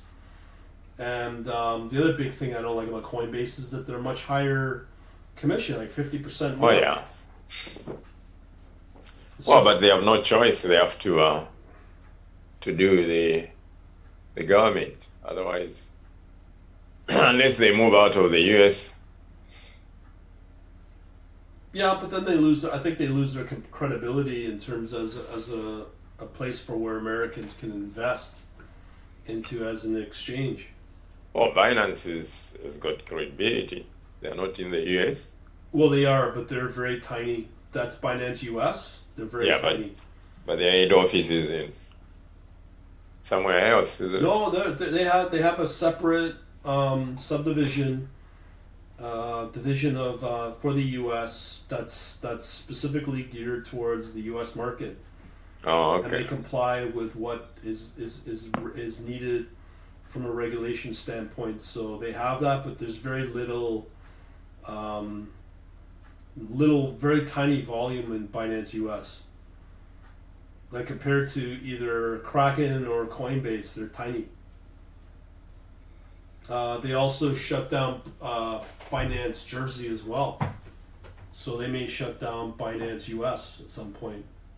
So they had what was the difference between the two? Between Binance, why Jersey? Binance Jersey. Has less coins, has less volume. The technology is the same, but it's less volume, and without the volume, a lot of coins barely move. Yeah, but why did they have instead of just having US Binance US, why did they have to have Binance Jersey? Well, that was geared when the early days when Binance was branching out into doing foreign exchange with the British and the Euro. That's why they started Binance Jersey. And now you can trade Euro as a mainstream fiat currency. And I think I've seen the British pound in there as well. Because they have so much volume now for the Euro, they didn't really need Binance Jersey. I think they were relying on Brits to start using it as a way to a new alternative way to exchange British pounds into Euro, and it just never took off. Yeah. So it got shut down. I mean, Binance is specifically targeted Nigeria, Russia, Turkey, because that's what they said a few years ago. That's where the growth is. So never happened. Mm-hmm. But Binance Asia's done well. The central for Binance.com, it's done it's amazingly well. I mean, I haven't even checked the volumes lately, but I don't know when this thing loads up. But the volumes on Binance has done very well. So who knows? Oh yeah. Well, I just have to. I'll look at those coins and see when I can. Yeah. But Binance BNB, I think has shown to have potential as well as XMR. I'm sure there's some other coins in there as well.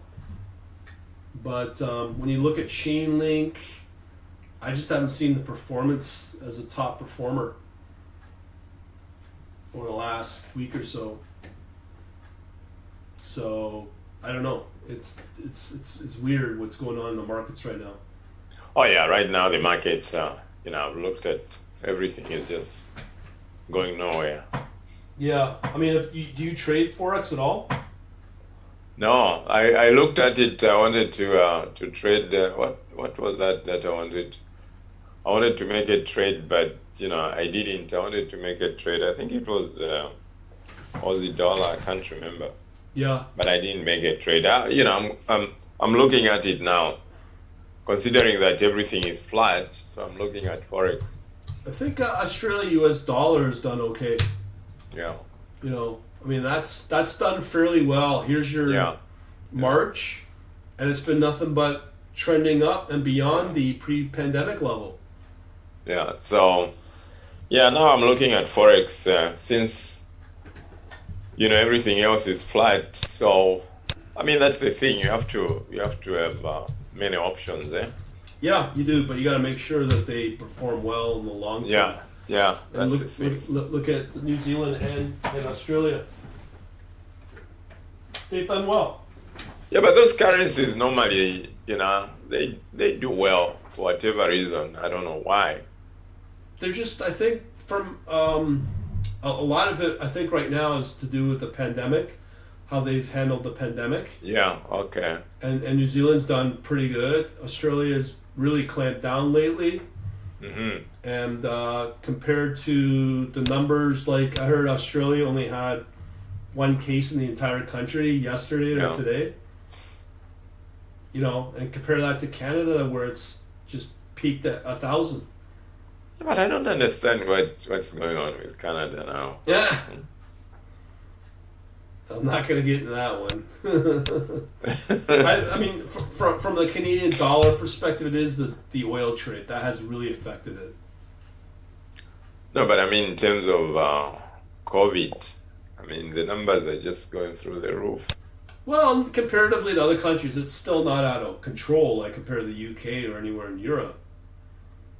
No, it's not, but still,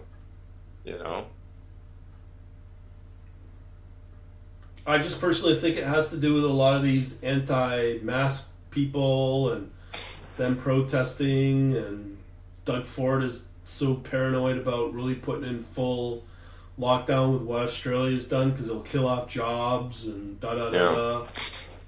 I mean, it shows who's doing what, and Australia and specifically New Zealand has done it right. Yeah, New Zealand has done very well.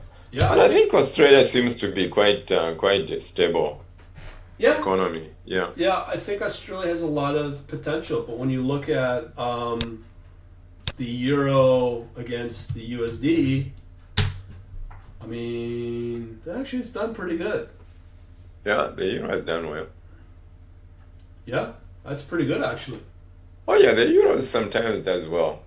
Yeah. Depends, But here's your problem right here, where it goes in that flat line compared to the Australian. It's been trending up. So, I don't know. Anybody could say what they want, but I just look at the charts. Oh, yeah, that's what I do. I only look at the charts. And yeah, I used to, when I used to trade forex on regular basis, I like the Aussie dollar, but Aussie and New Zealand dollar, they are almost correlated. So yeah, I don't only trade one or the other. Yeah. Yeah. Yeah, but there's some currencies that have done fairly well. But the big ones, I think the strongest I've seen is the Australian dollar. And the Japanese yen, I don't think... Well, let me check. US against the Japanese.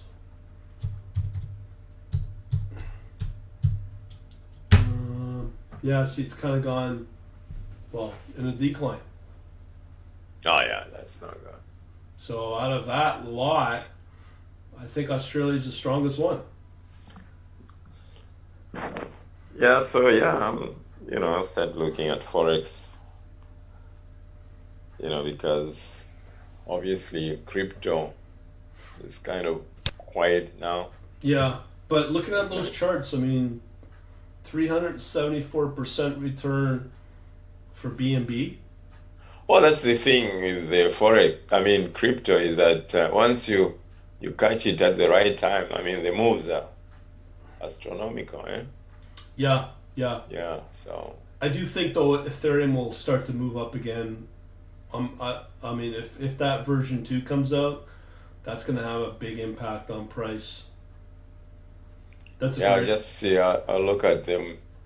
I'll look at Ethereum if it goes down a bit and see. Yeah. Might trade it. And BNB, I think, will do pretty good too. Litecoin's done well too. I think out of the big batch lately, Litecoin recently has done really, really well. Oh yeah, there was a time when Litecoin did very well. At one point, when I think it was Venezuela, they were trading Litecoin a lot. So it went up like crazy at one point. Yeah. Litecoin is not even registered there. Yeah, so it's not even a consideration. But yeah, I think those batch there. I think Ethereum. BNB and XMR. I'm sure there's other ones out there that we haven't considered. Oh yeah, I'm sure they are. There are a lot. Yeah. But I'll look at XMR, Yeah. and see whether I can trade it when it retraces a bit. Yeah. Just see Zcash. This one as well. Yeah, it's not doing as well. It can do okay. It has its moments, but fundamentally, I think that's one of the reasons why XMR is doing okay. Monero. This is a private coin. Yeah. And I think the other reason why BNB does well is because it's Binance, and Binance is doing incredibly well. They were at one point up to $10-12 billion a day being pumped through the exchange. It's massive. Yeah, if Ethereum they succeed with the upgrade, I think it's gonna work. Yeah, it should. I mean, because right now but the problem with Ethereum is the proof of stake. Is it proof of work? Proof of stake? Yeah, I always get them confused. Yeah, it consumes a lot of energy. So yeah, that's the problem, and the fees are very high. So that's why people are looking at other options when it comes to smart contracts and stuff. Yeah. Well, I think that's what they're hoping with these other newer ones, the Uni and the Polkadot. But they've come and gone. The only one on there has a fighting chance is Polkadot, but it's slipping as well. How about Zilliqa? Zilliqa is that? Is ZIL? Yeah. Yeah, it's not on there. It's not even in the top 20. They come and go. And at one point, Chainlink was in the top 5. That still kind of is, maybe number 6. So, who knows? But BNB, Binance Coin, is doing pretty good. And Polkadot, it seems to have done well in the last week. Yeah, actually it's up, if you can see it there. Plus 10% and plus 20%. Oh yeah, that's good. How about that YFI or FYI? YFI? No, I'm not seeing it in there in the top. Oh no. No. It's done really well. But that's not DeFi, is it? Which one? That's under DeFi, isn't it? YFI and the other one, Uni, yeah, they were DeFi. Yeah. But the volumes are not that strong. But just look at the volume of BNB. It's at Binance 650. Yeah, Polkadot has done well, for sure. What's that? Polkadot has done well. Yeah, it just came out of nowhere. If any of those DeFi coins that do well, it'll be Polkadot. But it might meet the same fate as Chainlink. So, I don't know. Yeah, I think it's just, to look at those which have a lot of potential. Yeah. But I look at the percent return, not the volume. I look at these things here, these percent moves. But if I was a bet man, from just a fundamental point of view, I'd put money into, as I said, BNB and Monero. Yeah, Monero, I watch it and, see if it can retrace a bit. Yeah, I don't know. Yeah, I didn't know that. I didn't know that they put a bound on it. Yeah, well, that's how important it is for the U.S. government.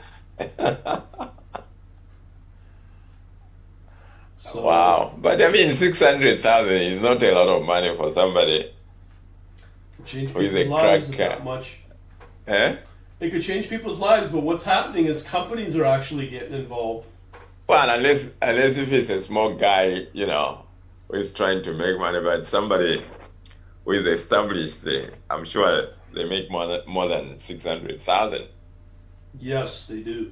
Yeah. So if it's a small boy up to no good, maybe they'll do that. Mm. Yeah, we'll see. Yeah, but what guarantees that you get the money? Oh, I think the government will pay that out for sure. Yeah, then they'll ask you, how did you find out? Well, they want to know. That's why they're putting the bounty out there.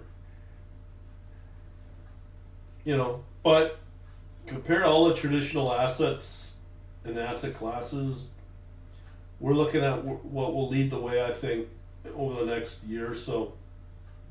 Yeah, but why would they put a bounty? I mean, I don't understand.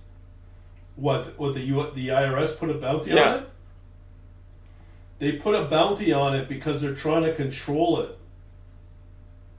Yeah, but they can just, talk to the guys behind it. Well, no, because that's not happening. They're trying to crack it because it's like Tor, the Tor network. Yeah. Those guys will not divulge anything to the U.S. government. So they purposely want to keep it secret, and it's no different than with Monero. Because Monero is the only currency out there that still lives as with the original vision of Bitcoin. Because part of Bitcoin was to be transparent, to be private, Yeah. and not to be controlled. And look what the government's done. They've got ways to control it. They've got ways. I mean, we went through that thing with the Canadian revenue agency, and they want to know your wallet ID and the whole 9 yards. So now they're trying to go after Monero. So Well, then that's a very very important fundamental. Then it will keep going up. Then that's what I'm rationalizing with, because it's not that easy to get onto the Bitcoin network, but it's fairly easy to get onto the Monero network as long as you have Bitcoin. Yeah.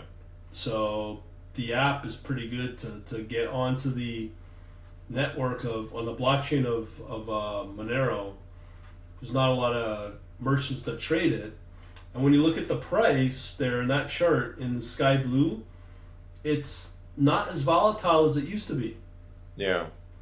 So that's another thing that favors Monero over all the other ones. Because you look at BNB, see how volatile it is? That's going to scare off a lot of long-term investors. So yeah, but I thought people, would refrain from putting money there when they know that, there's a bounty on it. well, yeah, but from my point of view, understanding how the history of Bitcoin versus Monero, they basically both have the same history and same vision. The only difference is that Monero's built to be anonymous, and I'm not saying I'm going to go out and hide all my money in Monero, but I could do it if I wanted, and no one would know. You know what I mean? Yeah. And as long as, trading is different. Yeah, I mean, it's all about speculating, right? Yeah. It's speculating to get a return. But the problem is that usually once you go into Bitcoin, the government's going to know about it somehow or a way. But with Monero, it's not as much under the radar. It's more under the radar versus all the other bigger coins. And the thing is that with Binance, they know what you're trading, and the government will force Binance, and they already have done that. New people that come to Binance, they have to do the KYC, they know your customer. So with Binance, they know who's coming in as a customer, and they know who's coming in as what they're trading. But Monero, they don't do any of that. And that's the thing, that's what scares a lot of governments, namely the IMF. Because nobody owns it, it's not centrally controlled. It's not like they can take out a network by taking down a data center. You know what I mean? And part of the other story with Monero is that the developers know that, and they develop Monero to be more foolproof if the network does get knocked out. Yeah, but what, apart from speculating on it, what can you do? Can you hide? What can you do with Monero? If you had money right now, let's say before they did all this KYC nonsense, right? Like 2 years ago, you've discovered, and you've got, let's say, $100,000 equivalent in Bitcoin. Okay? And you have it somewhere in a wallet. So with that, you can easily transfer from that wallet into XMR. You could actually do it with Ledger, right? No one would know. Okay. Because it's like this. If I carry a device like Ledger across the border, no one would know what it is, and I could have $2 million of crypto on that thing and no one would know, and I could walk right across the border. You know what I'm saying? Yeah, yeah. And the thing is, even if they wanted to know anything about the Monero, they wouldn't be able to figure it out because they can't crack into it. Yeah. But they could easily, if they knew the wallet ID I use for Bitcoin, they could easily go onto the blockchain and trace it. Well, they can get a hammer and smash it. Yeah, well, that's true. But yeah, you could still store that Monero on somewhere else. It's all about those codes that they've built. Smash it at the border. Yeah, I'm just speculating though, right? Like what they do, that show where they show people coming. I bet you $1 million they don't even know what a Monero is, but they'll know what a Bitcoin is. Oh yeah. Most of the people want to know about Bitcoin. Yeah, so if I said I had 1 million Monero, they'll go, okay, that's nice, have a nice day. But if you say you have 1 million Bitcoin, they'll be pointing more guns at you that you don't know what to do with. So, I'm not saying Monero's the way, but from what I'm seeing, it's the last hedge out there that's not controlled. Oh yeah. Because if you look at gold and silver, it's not performing as it should. No. Like the U.S. Treasury is. Well, even the U.S. Treasury's not performing like it should. So all that relationship is kind of broken down. Yeah, so the opportunities are just in, crypto and some forex. Well, even forex, I don't know, because anything could happen to Australia or New Zealand, and I think they're. Well, those countries, as long as China is stable, they do fine. They're more close to Chinese economy than. I don't think that's the problem now, because I did heavy research on Canada and the Ontario tax rate. We pay 53% in tax, but when you compare that to Australia, it's only 37%. Oh, okay. So just that tax difference is one of the reasons why I think Australia, just from an investment point of view, people would put money into Australia and New Zealand, and as a result, the economy grows. And it's totally shielded from a lot of other economies. It's not really, it is dependent upon China, but I think there's enough domestic consumption in that country. It can be like Canada used to be self-sustaining, right? But I think Australia's at that point where they can just do a trade deal between New Zealand and Australia, and you're looking at, I think it's 35 or 45 million people. Yeah, where? Between Australia and New Zealand. Not even. It's it's about 20. New Zealand is about 17 million. I mean, Australia is about 17 million people. New Zealand is about 5. Oh, okay. So it's not even 30 million people Yeah, together. but on the other hand, if they do push that pact between New Zealand, Canada, England, or the UK and Australia, that's a pretty, like, I've watched a bunch of videos on it, and it's a very strong trading pack. Oh yeah, no, that. Yeah, I think Canada can do better. I don't know. Yeah. Well, yeah, and it will. I know O'Toole supports it. Oh yeah. Yeah, Okay. he's signed on. He'll support the pact, but I think Trudeau, for whatever reasons, against it. But it's a win-win, I think, Oh, absolutely. Yeah. because when you look at the deal between the EU and Canada, I really don't think Canada's benefited a lot from it. Not really. I don't think it's a I- good I- deal. I haven't heard anything that's beneficial for Canada. I don't know. But I do know that Canada should benefit from England, Australia, New Zealand. It should. Yeah. You know? Oh yeah. Absolutely. But, like, for you, like, where would you put your money right now? From what you're seeing. I have no idea where I can put my money. I don't know.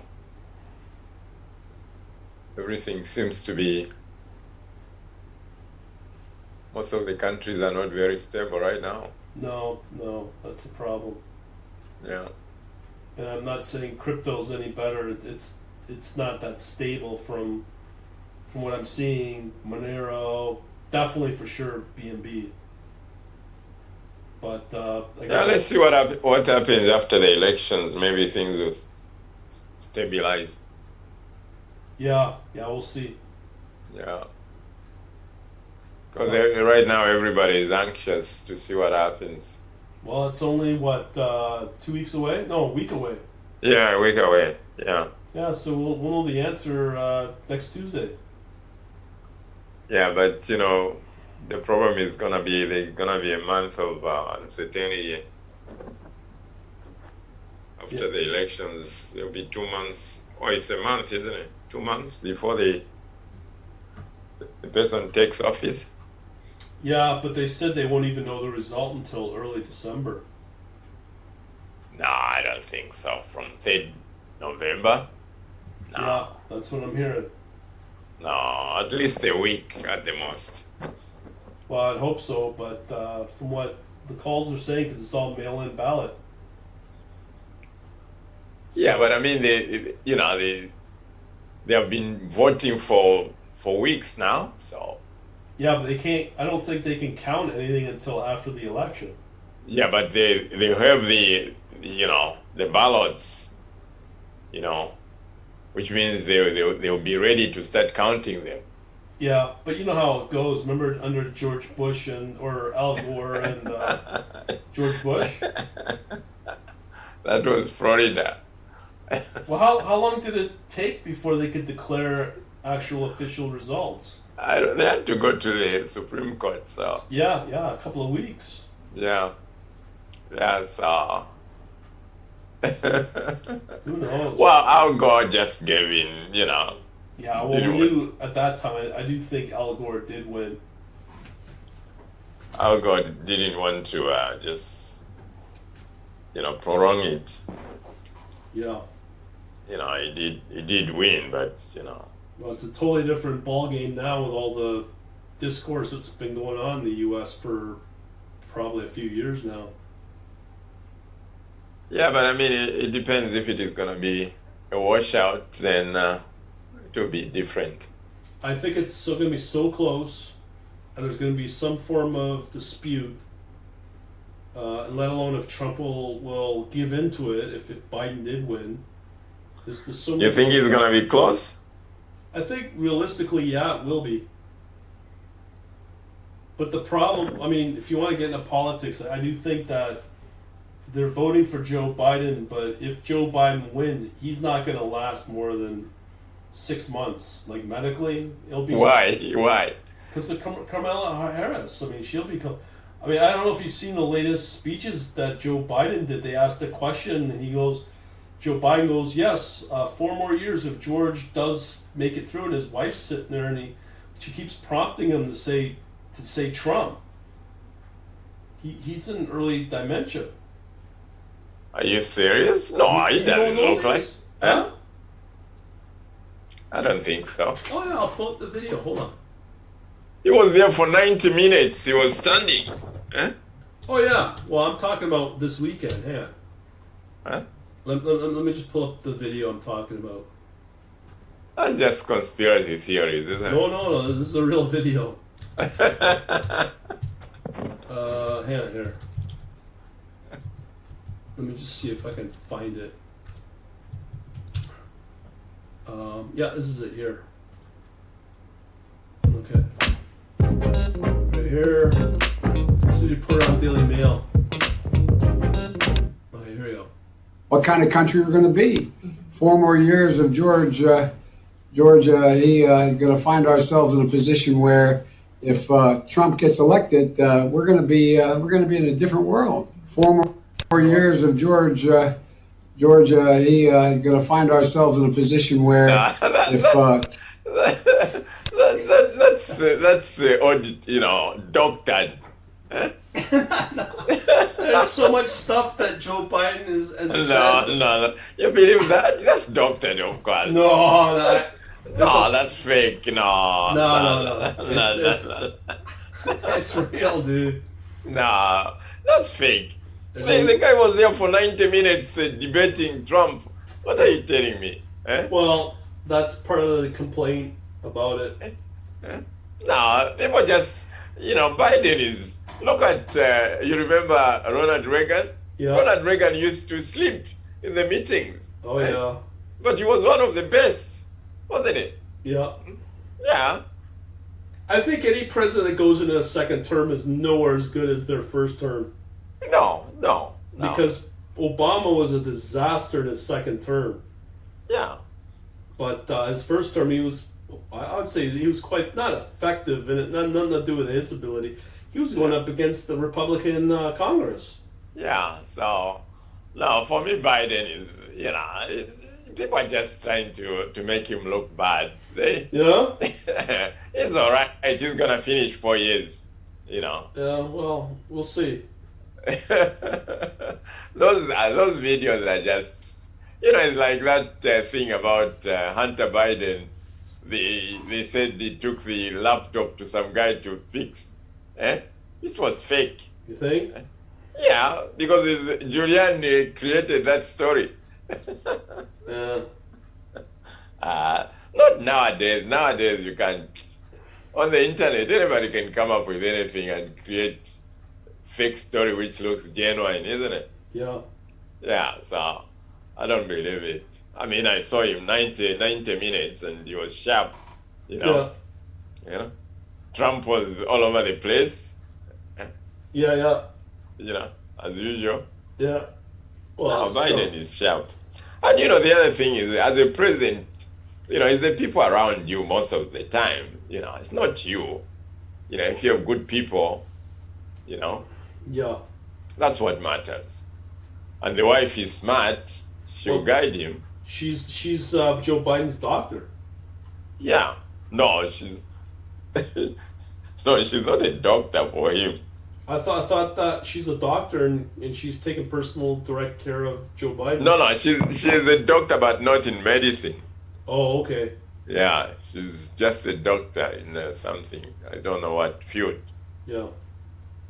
But she's sharp, so. Yeah. So to me, I'm not concerned about Biden because as long as he has people around him and he looks solid. Yeah. I like Biden. He saved Obama's. You remember the debate last time? The first debate? No, I think the second during the second. Yeah, I think who was that? The guy. I think that was with not McCain, with a guy from Utah. Mitt Romney. Yeah, now the vice president, who was that guy? The one who was the leader of the Congress who resigned. The Obama's debate wasn't good. Yeah. Then, Biden and the other guy, Biden was very good. It's just because he has gotten a bit older. He's a very good debater. Mm-hmm. Yeah, it's just, and he's gonna do a better job. I hope he wins. Mm-hmm. Yeah. Trump is all over the place. That's the problem. Yeah. he's never in one place. Yeah. Anyway, so.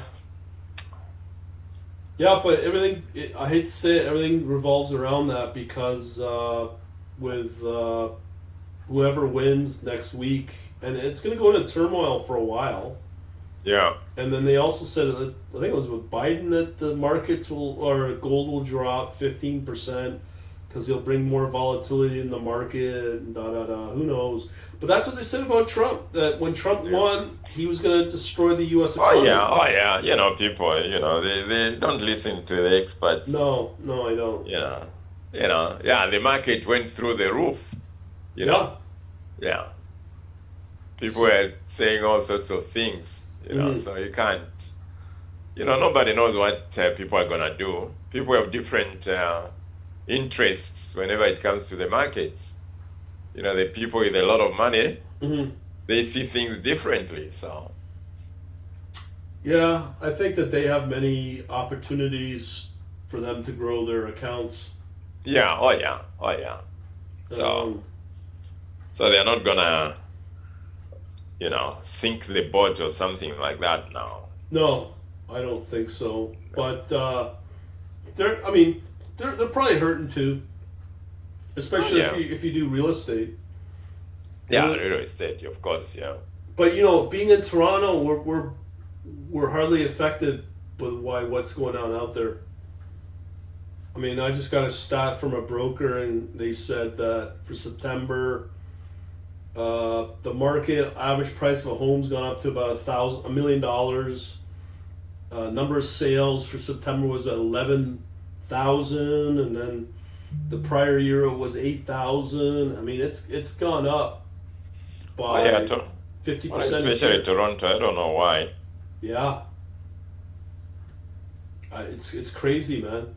I mean, I love to move, but I'm just going. Might as well just stay in Canada, just own a house, sit on it, and just ride it out. You know what I mean? Oh yeah. I mean, that's the best asset right now to have. In North America, it's just the value of property in Toronto has just been going through the roof. But I don't know if you saw, but if you own a house in either Frankfurt, Munich, they've done really good. And number 3 was Toronto, and this is globally. Oh yeah. Yeah. Those are the top 3 cities right now. No, Toronto is because the other thing is most of the people who are planning to go to the States no longer want to go there. Yeah, so that's right. That's the thing. So that's why it's benefiting even in terms of some startups, in the city. Yeah. But Toronto is the fastest growing city in North America. Yeah. Oh yeah. Yeah, it is. I think 80% of all immigrants are coming to Canada. All of about 80% want to be in Toronto. Yeah, exactly. Where else would they want to go? Yeah. Because not much happens everywhere else. I mean, so you want to be where the action is. But I think Vancouver's coming back now too, though. I'd like to live in Montreal myself. I love Montreal, man. Yeah. I was there last summer. I really loved it. Oh, I used to go to Montreal quite often, but Well, have you I lived love in Montreal. Have you lived in Toronto all your life? No. I was way back in Zambia. Oh yeah. Yeah. Talk about hyperinflation. Oh no, I'm thinking Zimbabwe. No, You said Zambia, right? Zimbabwe. I don't think they can fit enough zeros on their dollars. I don't know. You need a suitcase to go and buy a loaf of bread or something. Yeah, that's right. But did you hear about this dispute between Ethiopia, Egypt, and Sudan over a dam in the Nile? Yeah. And I can never say Ethiopia was at one time one of the poorest countries in the world. Yeah. And now they've got a dam. I mean, I think a lot of that money came from China. Oh yeah, Ethiopia. Yeah. Oh yeah, a lot of money from China. Ethiopia is one of, I mean, African countries. They are, mortgage themselves to China basically. Yeah, that's right. That's what has happened. I don't know what the future is gonna be because, like you are saying, they'll start grabbing resources from those countries eventually because they're not gonna pay. Yeah, but how's your country doing? It's not doing very well. It was doing well before, but now the guy who is there doesn't seem to know what he's doing. Really, eh? Yeah, so it's the only advantage is it has been stable for the longest time, so does not been involved in any skirmishes with anybody, so that has been the advantage. So that way, but So I'm gonna assume you have no desires to go back for economic opportunities, I guess. I would want to, but I don't like the politics. Right. The politics is kind of lousy because they're not very forward-looking. So that's why. But otherwise, the opportunities in terms of investments, obviously, like real estate and stuff like that. I mean, they've got minerals, but the way they use the money, right, the resources that's the problem. I mean, well, it's just corrupt politicians that come along. Yeah, oh yeah, that's the problem. There's a lot of potential in agriculture, potential,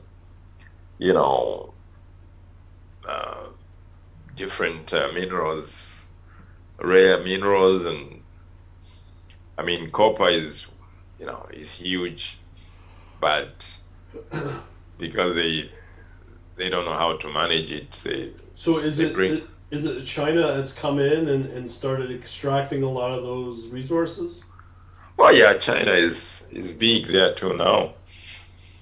So China is big everywhere in Africa right now. Yeah, basically. Yeah, I think that's one of the things that I didn't talk about is with the U.S. They're losing that influence because they're not in, of all places, Africa is like where is one of the last places to invest. Well, I guess U.S. has never had any serious interest in Africa, so. Yeah. Yeah, that's the thing. So they see they have always seen Africa as backwards. And, but what countries were investing into Zambia? Was it like European, like England or? Yeah, mostly European, England, bit of Germany. South Africa is invested in there now. Yeah. Yeah, mostly the UK. It was colonized by the UK. So yeah. Most of the investment is just like Zimbabwe. Zimbabwe, the problem they made was when they threw out all the farmers. Yeah. And then the farmers moved to Zambia, and Zambia was doing very well because most of those South African farmers and mostly Zimbabwean farmers moved to Zambia. Oh, I didn't know that. Oh yeah, that's what happened. Yeah. Because Zambia then was, it's still stable, but the politics was very, very attractive, and the investment atmosphere was very attractive. Right. Because of the leadership at the time. Yeah. They were liberalizing the economy and things were moving very well. What about But what about Uganda? I hear that country's done fairly well. I don't know about Uganda. Uganda is no, they haven't done well because of the guy has been there for too long. Oh, okay. Yeah, the other countries, some of the countries which are doing well, I think Rwanda is doing well. Yeah. Tanzania is doing well. Yeah. Kenya, to an extent, the only problem with Kenya is a lot of skirmishes with those guys from the not the Bin Laden group and those Oh, the guys. yeah, the Muslim, the Al Yeah, the Qaeda Muslim. outfit. Yeah. So it's not very safe there sometimes Right. for investors. Ethiopia is doing very well. What about Mozambique? Mozambique, not that much. They have been trying, but not that much. Okay.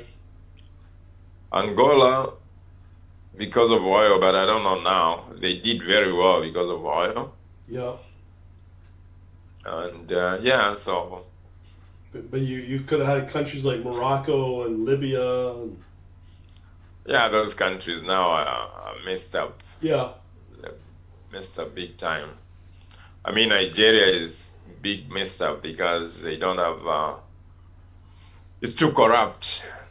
I would have thought that Nigeria. I mean, they're a big country now. What, over 100 million? Oh no, almost 200 million. Yeah, 200 million. I mean, you cannot be sure with the census, but they are well into 200 million. I think maybe 160, 170. I mean, the problem in Nigeria is corrupt. Yeah. Yeah, I think apart from that, it has never been managed properly. It has never, because of the skirmishes between the Muslims and the Christians. Yeah. So it has never been a stable country. And they have got the power structure of the chiefs and all that. So it's not, I don't know. Nigeria should have done well, but I don't think they'll ever do very well. Right. It's very difficult for them to come out of that. Yeah. And there is a lot of poverty. Nigeria has a population of about 180, but almost half of the people live below poverty. Yeah. India, they have overtaken India, which has, over 1.2, 1.3 billion people. Yeah. India used to have the largest number of poor people. Yeah. But Nigeria has taken over India. You can imagine, Wow. with a population of about, 1/6. So that shows you that country's future is very, I've got friends from Nigeria. I don't think it's not, they had a good chance. But the problem is the military, they were ruled by the military. That guy, he took over half a billion dollars from Nigeria, 500 million, put it in Swiss banks. Right. He was just getting money, He was the president. You can imagine. Yeah. How can a country survive? Yeah. And the Swiss guys, that money, you can't get it, So that's how Switzerland makes money too. Yeah, well, yeah. You send money there, it's like Monero. Well, Switzerland's not as honest as you think they are. So, because, if you send money there, nobody knows, the PIN number or whatever, the account number, only you.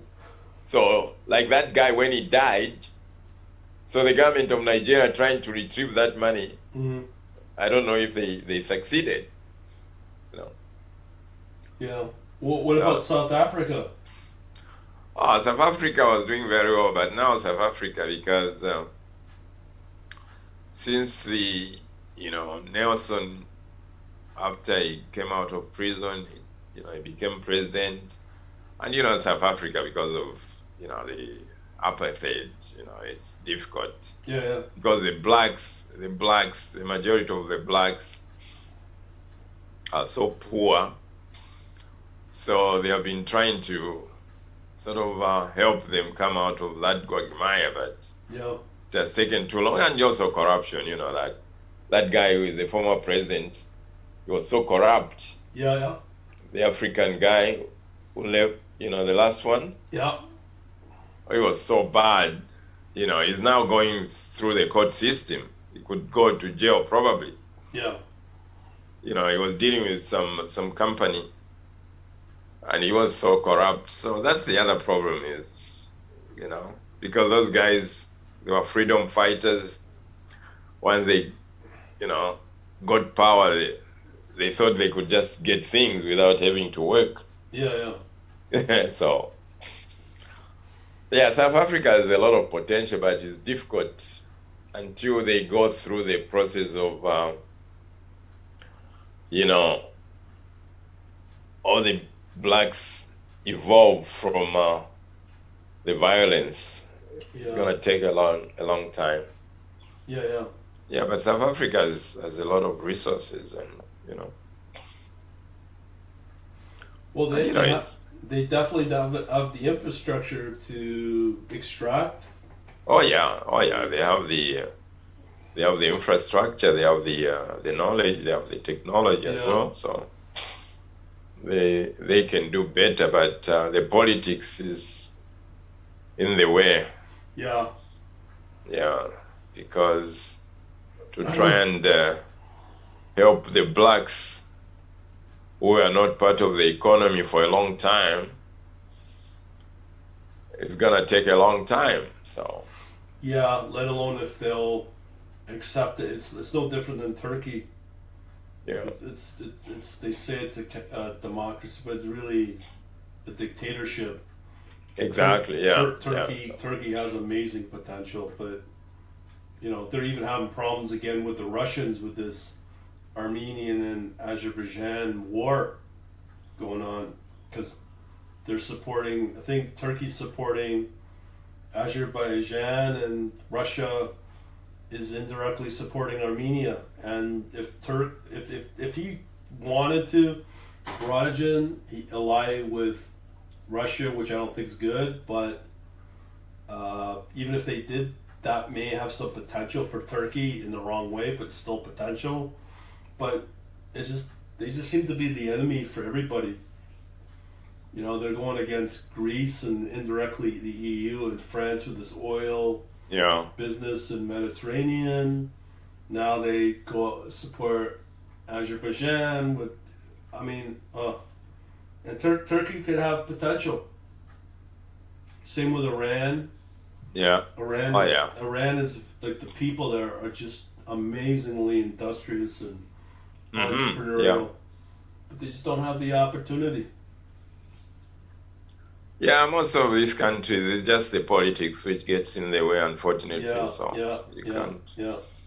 The people would like to be more productive, but they don't have the opportunity unless they're part of. I was watching a documentary under Putin and how he's been so corrupt since day one. He just steals from the population, and the population doesn't even have any opportunity at all. And how long has Putin been in power for? Exactly. Look at years. Russia. Yeah, it's unfortunate. That's the problem, and that's where Putin is trying to infiltrate the entire world and bring his form of leadership to even democracies, and that's the unfortunate thing, because and it's the same with China as well. The command and control economy they have, that's the thing they're saying why the yuan will fail, because it's not able to. There's just too many controls on it. No one's going to trust it and invest in it. Oh yeah, absolutely. That's the problem. Those countries, they cannot fully, you know, develop to such an extent that everybody benefits because of those controls, you know. So Yeah. But I'm then sure most of those countries those companies in China, they're connected to the government, to one or the other. yeah, like Hawaii was a big one. Yeah, so But then I look at like being British born, and you look at all these other smaller jurisdictions like as I mentioned, Isle of Man usually is in the top 10, top 20 wealthiest quote unquote countries. Cayman Islands is doing amazingly well, and nobody knows nothing about it. But yet it has zero tax, and the investments. I don't know if you know this, but one of the net buyers of U.S. debt right now is Cayman Islands. yeah. And it's all because of the structure they have there. And, Cayman Islands themselves are not buying U.S. debt, but somebody is, but they're doing it through a private bank, and it's the Cayman private bank that's buying it, but nobody knows who has the account or set of accounts. But So would you like to go back to the UK? No? not for me, no. I mean, I like that's I was saying earlier. I think out of all the countries out there right now, I do think UK has probably the most potential. Because of its history, right? And it's still a very wealthy country. I've been to a lot of cities throughout the world, and London seems to still be the wealthiest city I've ever been to. Oh yeah, I love London. I was there for a while. Yeah? Oh yeah, I spent time there. I was in Manchester. I used to go to London a lot. Yeah, London is beautiful. It's nice. I love London. It's good that they broke away from Europe, but I think they're going to have to go through a major recovery phase to really reach their potential as a country. But historically, there's a lot of dependencies and territories that you can put money into, be safe. But what about Scotland? Are they gonna decouple from the UK? No offense, I hope so. Why? My dad's Scottish, and that gives me a Scottish passport. And then if they break off and go with the EU like Ireland has done, then I get access to the EU. So for me, in a sad way, yeah, I support it. But if I was a Brit, I don't think the Brits would support it. So you can, how many passports can you get? Well, right now I have 2. If Scotland does break off and has its own passport, it'd be 3. So you've got Canadian, British. Hopefully, I don't think in my lifetime Scotland will break off. I really don't think so. Yeah, but Ireland, do they have their own passport? No. No. They have their own parliament, but they're still connected back to the British. Like But those Wales. problems with that IRA are finished now, isn't it? The IRA? Yeah. Well, it depends upon how the EU's negotiate. That's the sticking point. Because the Brits did something bad against the Europeans, and they went against what they negotiated with, but the Brits said, no, we're going to have a hard border in Northern Ireland, and that ticked off a lot of the EU. So that's why they told Brits to prepare for a hard exit or hard Brexit, and not depend on the EU for anything. That's including immigration too. Because what's happening right now, if you're in Gibraltar and you cross into Spain, and they know you're British, the Spanish, they do all kinds of bad things to the Brits. Oh yeah? As they cross over from Gibraltar into Spain. Because Spain wants Gibraltar back, right? Mm-hmm. And the Brits said no, and then therefore the Spanish have just make a life hell for Brits crossing back into Spain. So that's not an option. I've considered that, but realistically it's not an option because you're very isolated in Gibraltar. So, That's how it's going to be. I think if at the end of this year the Brits do not get the immigration agreements in place by then, and there's a hard Brexit, I do think the Brits are going to have a hard time with the EU, and the EU will definitely give Brits a hard time being in the EU. I firmly believe that. But the Brits won't be as bad as the Europeans could be, because I'm just basing upon the Spanish, what they're doing. But I have family in Germany as well, so there's that. I don't know if I told you, but my girlfriend, she's from Switzerland. Didn't you say Australia? I thought you said Australia. No, she's Swiss. She's from Zurich. Oh yeah. Yeah. So I've got my bases covered between her and my background. Like, I don't know yet. Once we go, we're gonna split our time between somewhere in the UK or Isle of Man, Guernsey, wherever it's at, and be it Switzerland or Canada. Who knows? Oh yes, I have so many options. Yeah, you're from Zambia. Do you have any other residential status? Apart from Canada? Canada or Zambia? Do you have anywhere else that you could legally go? No.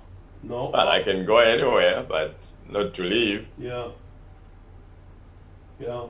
See, I wouldn't buy property unless I have status in the country. Yeah. Because, I watch a guy, Nomad Capitalist, and he said he would like to buy property in Chile, in Santiago, but he was on the verge of buying property, and because they had the big protests there, he pulled out, and that's what he said, is that if you don't have legal status in the country, it's very difficult to get your money out. Oh yeah, no, it's difficult. You don't want that because anything can happen. Well, he was talking about like Armenia, and now look where Armenia's at. It's in a war, right? and then he talked about Montenegro. And Montenegro may have a civil war on their hands. So all these places he's talking about aren't exactly turning out to be the way they think they are. But he's in Malaysia, in Kuala Lumpur. I think it's low tax, but if you want to talk about living like a king for very little money, Kuala Lumpur looks awesome. You can get an amazing property for 300,000 Canadian. Yeah. Yeah, it'd be like, for us, it'd be like a $2 million property, and it costs you not very much in Kuala Lumpur. Yeah, but that's Muslim, isn't it? That's Islam. Yeah, it's Muslim, but it's really not. It's not enforced. It's fairly liberal. But for me, I would think of going somewhere, maybe places like somewhere in South America or somewhere. Well, I think that's what he was saying, that there's potential there. He's saying like Colombia, but what he's saying is Colombia is going backwards now because they're losing control. The police are losing control against the drug cartels. And when you look at the most dangerous countries in the world, most dangerous cities, I'd say 9 out of 10 of them are going to be either in Brazil, Venezuela, or Central America, like Mexico. Oh yeah, but I would just think of. I think Panama would be okay. Yeah, Panama said they're good. Yeah. But it's just, I don't know, man. That's why I'd rather stay in the likes of Europe for sure. Like. Oh yeah, Europe definitely Europe. For sure. But Malaysia's interesting. But if you want if I was a betting man and wanted zero tax and could put up with a Muslim country with all the controls that they could have, I would easily go to a place like Qatar or Bahrain or. I wouldn't go to those places. None? No? Always. What life are you gonna lead there? Well, it's, as I told my girlfriend, I said, look, I've been tracking the weather in Isle of Man, Guernsey, and Jersey, and for the last 2 weeks it's been raining. And I told her, at my age, I have to worry about two things: my future in terms of tax for minimal taxation, and number two is the pension. And I don't care about the weather, so I'd still highly consider Isle of Man and Guernsey, regardless of the weather. And I probably feel the same way with Qatar and Bahrain. And I don't think I would let the political climate really determine how I feel about it. But you end up being stuck there. Well, No. I mean, what happened? Who are those Canadians who were stuck in one country? Which country was that? well, there was Dubai, but I think what's going on there, like they're doing more than what they're saying. Like, There was one country where people were stuck a few years ago. oh, you're talking about Lebanon. Yeah. Well, Lebanon's completely different, but So, I mean that's crazy. I wouldn't even consider Lebanon in a million years, but Qatar is way safer than Canada or any of the Western countries. They have virtually, all those countries are pretty unstable. Anything can happen. no, that's the thing. Like Qatar has the highest standard of living in the world. They also are the wealthiest country in the world, and there's the other country as well. Yeah, but me, I want some life. I don't want a place where I wouldn't live there full time, but I would base a company out of there. I would domicile myself out of Qatar, no problem. Doesn't mean I'd live there. Because if you're domiciled out of a country and you have the residency there, you're not paying tax. And that's maybe I can live in Scotland or Ireland or something. yeah, but you still got a tax regime there. You know. And they're not a very well-off country like Qatar. Qatar has zero crime. It's very high standard of living. The weather's really good. Yeah, I mean, I'm not gonna lie. The Muslim government, but they know that if they're gonna get investors, they have to become more liberal, and that's what they're doing. Even I just go to Malta. Malta is good. yeah, I've looked at Malta, but then you're hanging around with all the criminals too. Same with Cyprus as well. For Cyprus, they have all the Russian mob there. Oh, yeah, Cyprus? Yeah, I like the look of it. But Malta, and again, Malta's still part of the EU, right? Yeah. But out of all the countries I looked on Saturday. I looked what are the best countries, and all of them are either Caribbean or Middle East. In the Caribbean, you got Cayman, Bermuda, somewhat, Antigua, British Virgin Islands, and they're all indirectly influenced by the Brits. So Yeah. that's very appealing, and it's warm. It doesn't have the high standard of living, but yet you're still. I look at a country that taxes like what they do here. That's not financial liberty. You know, like Yeah, but it kind of like in South America, I think. yeah, Paraguay or Uruguay. Yeah, those countries, but they're too far. Well, it's not just too far, but it's like they could easily become like what happened to Argentina. They could easily become a socialist country, Yeah. and then what? Oh yeah, because they have got that history there, South America. Yeah, that's what I'm saying. Like right now, yes, and that's what happened with Chile. With Chile, it was a very capitalistic system, but now they're not one of the top dogs like they used to be. Panama's the same way. I mean, Panama could easily go socialist or get another what was his name, or like where Venezuela's gone. Yeah, that's true. So and Venezuela was the wealthiest country in South America for a long Yeah. time. You know, so for me, I like the looks of South America, or even Central America, but just historically, I just don't feel comfortable as a prospective country to. They used to say Costa Rica was Mexico would be nice apart from crime. yeah, well, that's what this nomad capitalist guy goes. Well, Mexico City doesn't have certain districts don't have crime. That's today, but Yeah. what happens in 3 to 5 years? Right? Yeah, I've been to Mexico. I like Mexico, but Yeah. I really don't think the Mexican people are all that bad, but there's still an element of that population that do get controlled by evil people. Yeah. And that could be said with any of these countries, but I also will think there's certain countries have like a heavy not reliance but loyalty to the Britain, especially the Cayman Islands. Yeah. Money will be poured into Cayman Islands because they're very pro Britain, and even though they're independent, the Brits will look at that and go, oh, okay. And those like if you look at Cayman Islands right now, people are pouring a ton of money into the Cayman Islands, and it's all because of tax avoidance at the end of the day. Yeah. And anybody has access. I mean, any Brit has access to the Cayman Islands.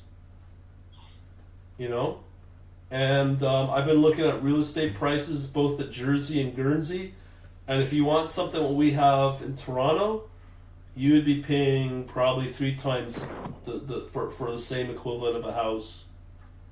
And you're not really trading much for it. Like there's not a lot outside of like tax. There's not a lot of upside to it.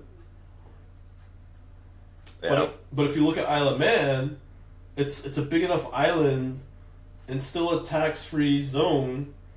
And my HFT guys, I don't know if they have heard about the new laws that in England that they've banned starting in January. You're not allowed to buy or sell crypto derivatives, meaning crypto futures market. They banned that in mainland UK. So all those operations now are moving to Isle of Man. And what does Isle of Man do? Now they say it used to be if you want to set up a crypto fund in Isle of Man, which was easy a few months ago. All you had to do was just move there and you become a resident. And then you could start a crypto fund, hedge fund in Isle of Man. And because of this problem, they just brought out this new law that you have to have a managing partner, and both you and the managing partner have to both live in Isle of Man. So they've already started clamping down on it, right? But it's still much easier to set up an index or a hedge fund vehicle in Isle of Man versus with the crap regulation that you get in mainland UK. So that's something you're thinking about?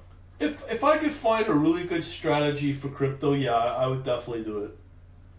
And the other thing is that England is so stupid to bring these laws in, and in Canada, US, they're just dumb. But when you look at a country like Switzerland or Germany, they don't put capital gains tax on crypto earnings. But Canada, UK, US do. So that's why a lot of companies are being started up in somewhat Germany, pretty well in Switzerland, because they don't have these stupid laws that say we're going to tax you on your capital gains of crypto. So why not start it in Switzerland then?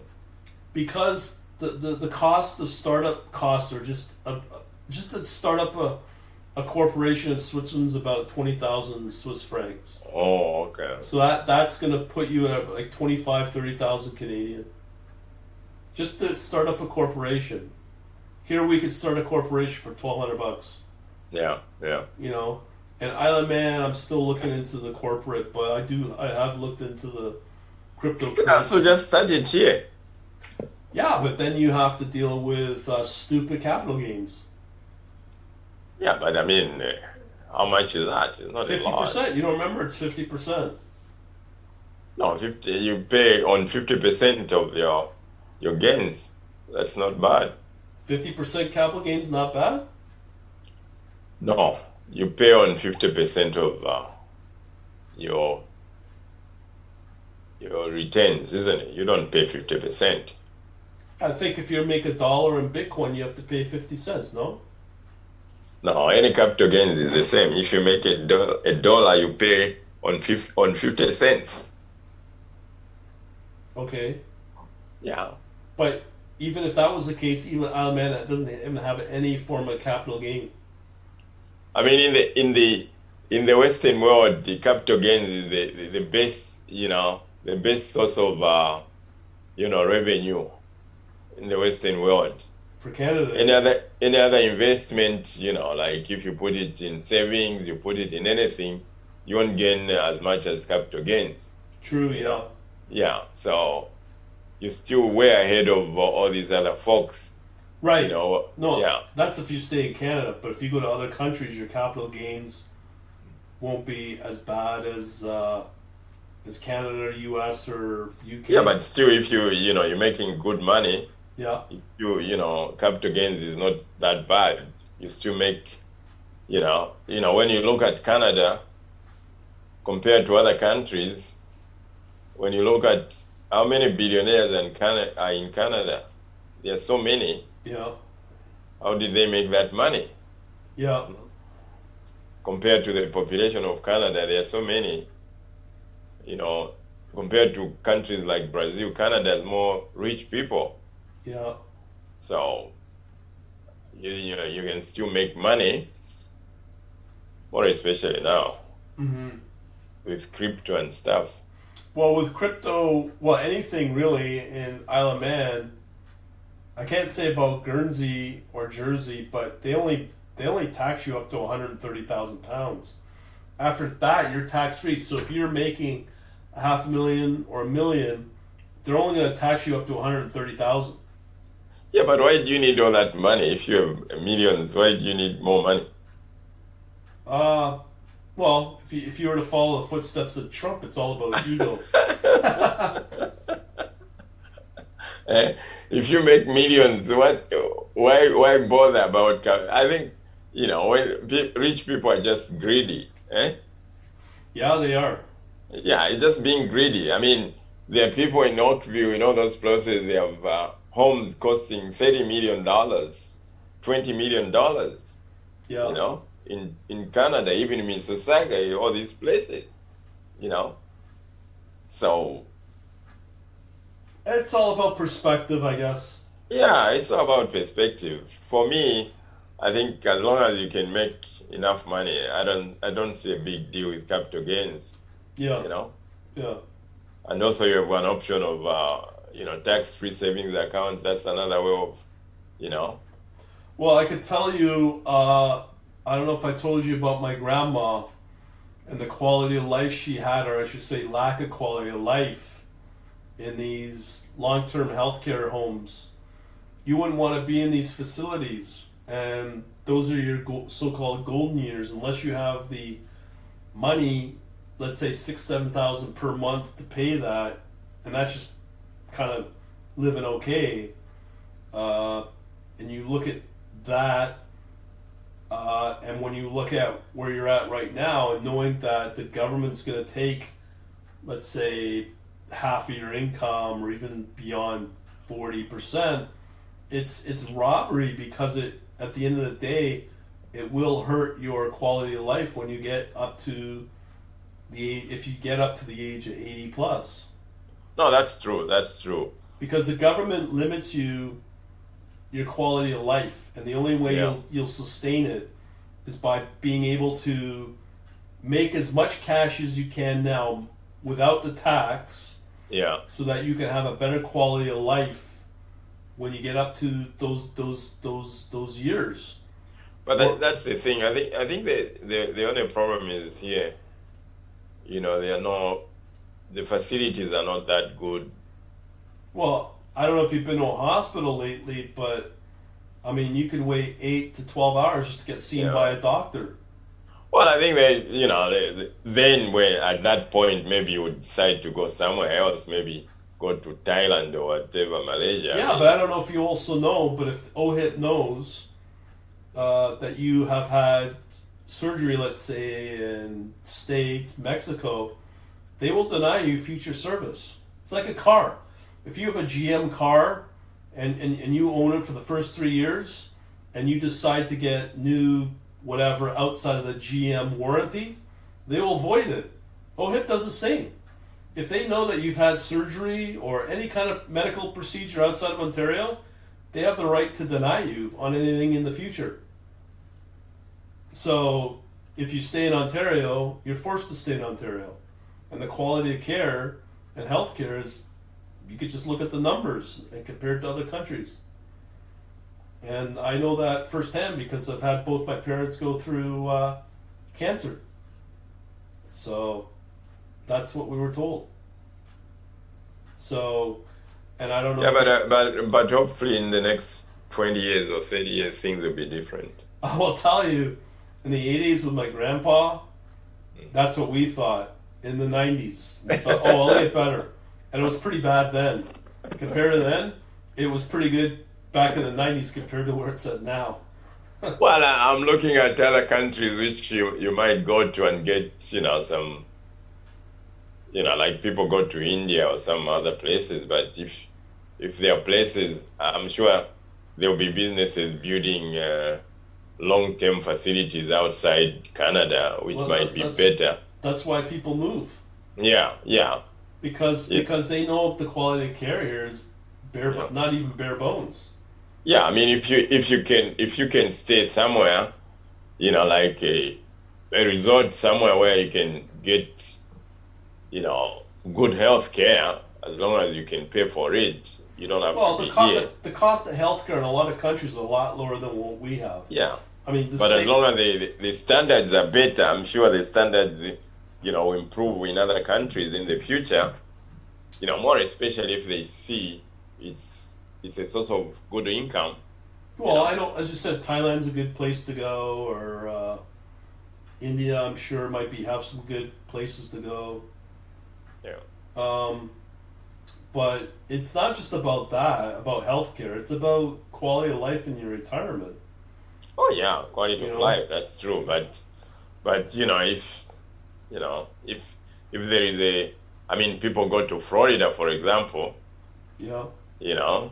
If there was a place like in South America, for example, which is safe and has got good facilities, why not? Yeah. Anyway, it's 10 o'clock. We could go on and on and on. I'm gonna retire. Okay. Yeah, I enjoy talking to you and whoever else puts up with my jibber jabber. Well, yeah, sometimes. More especially with COVID, you have to, sort of vent some. Do you work out of home? You work out of home? No. Oh, okay, so you still work with groups of people? Yeah. Oh, yeah. Yeah.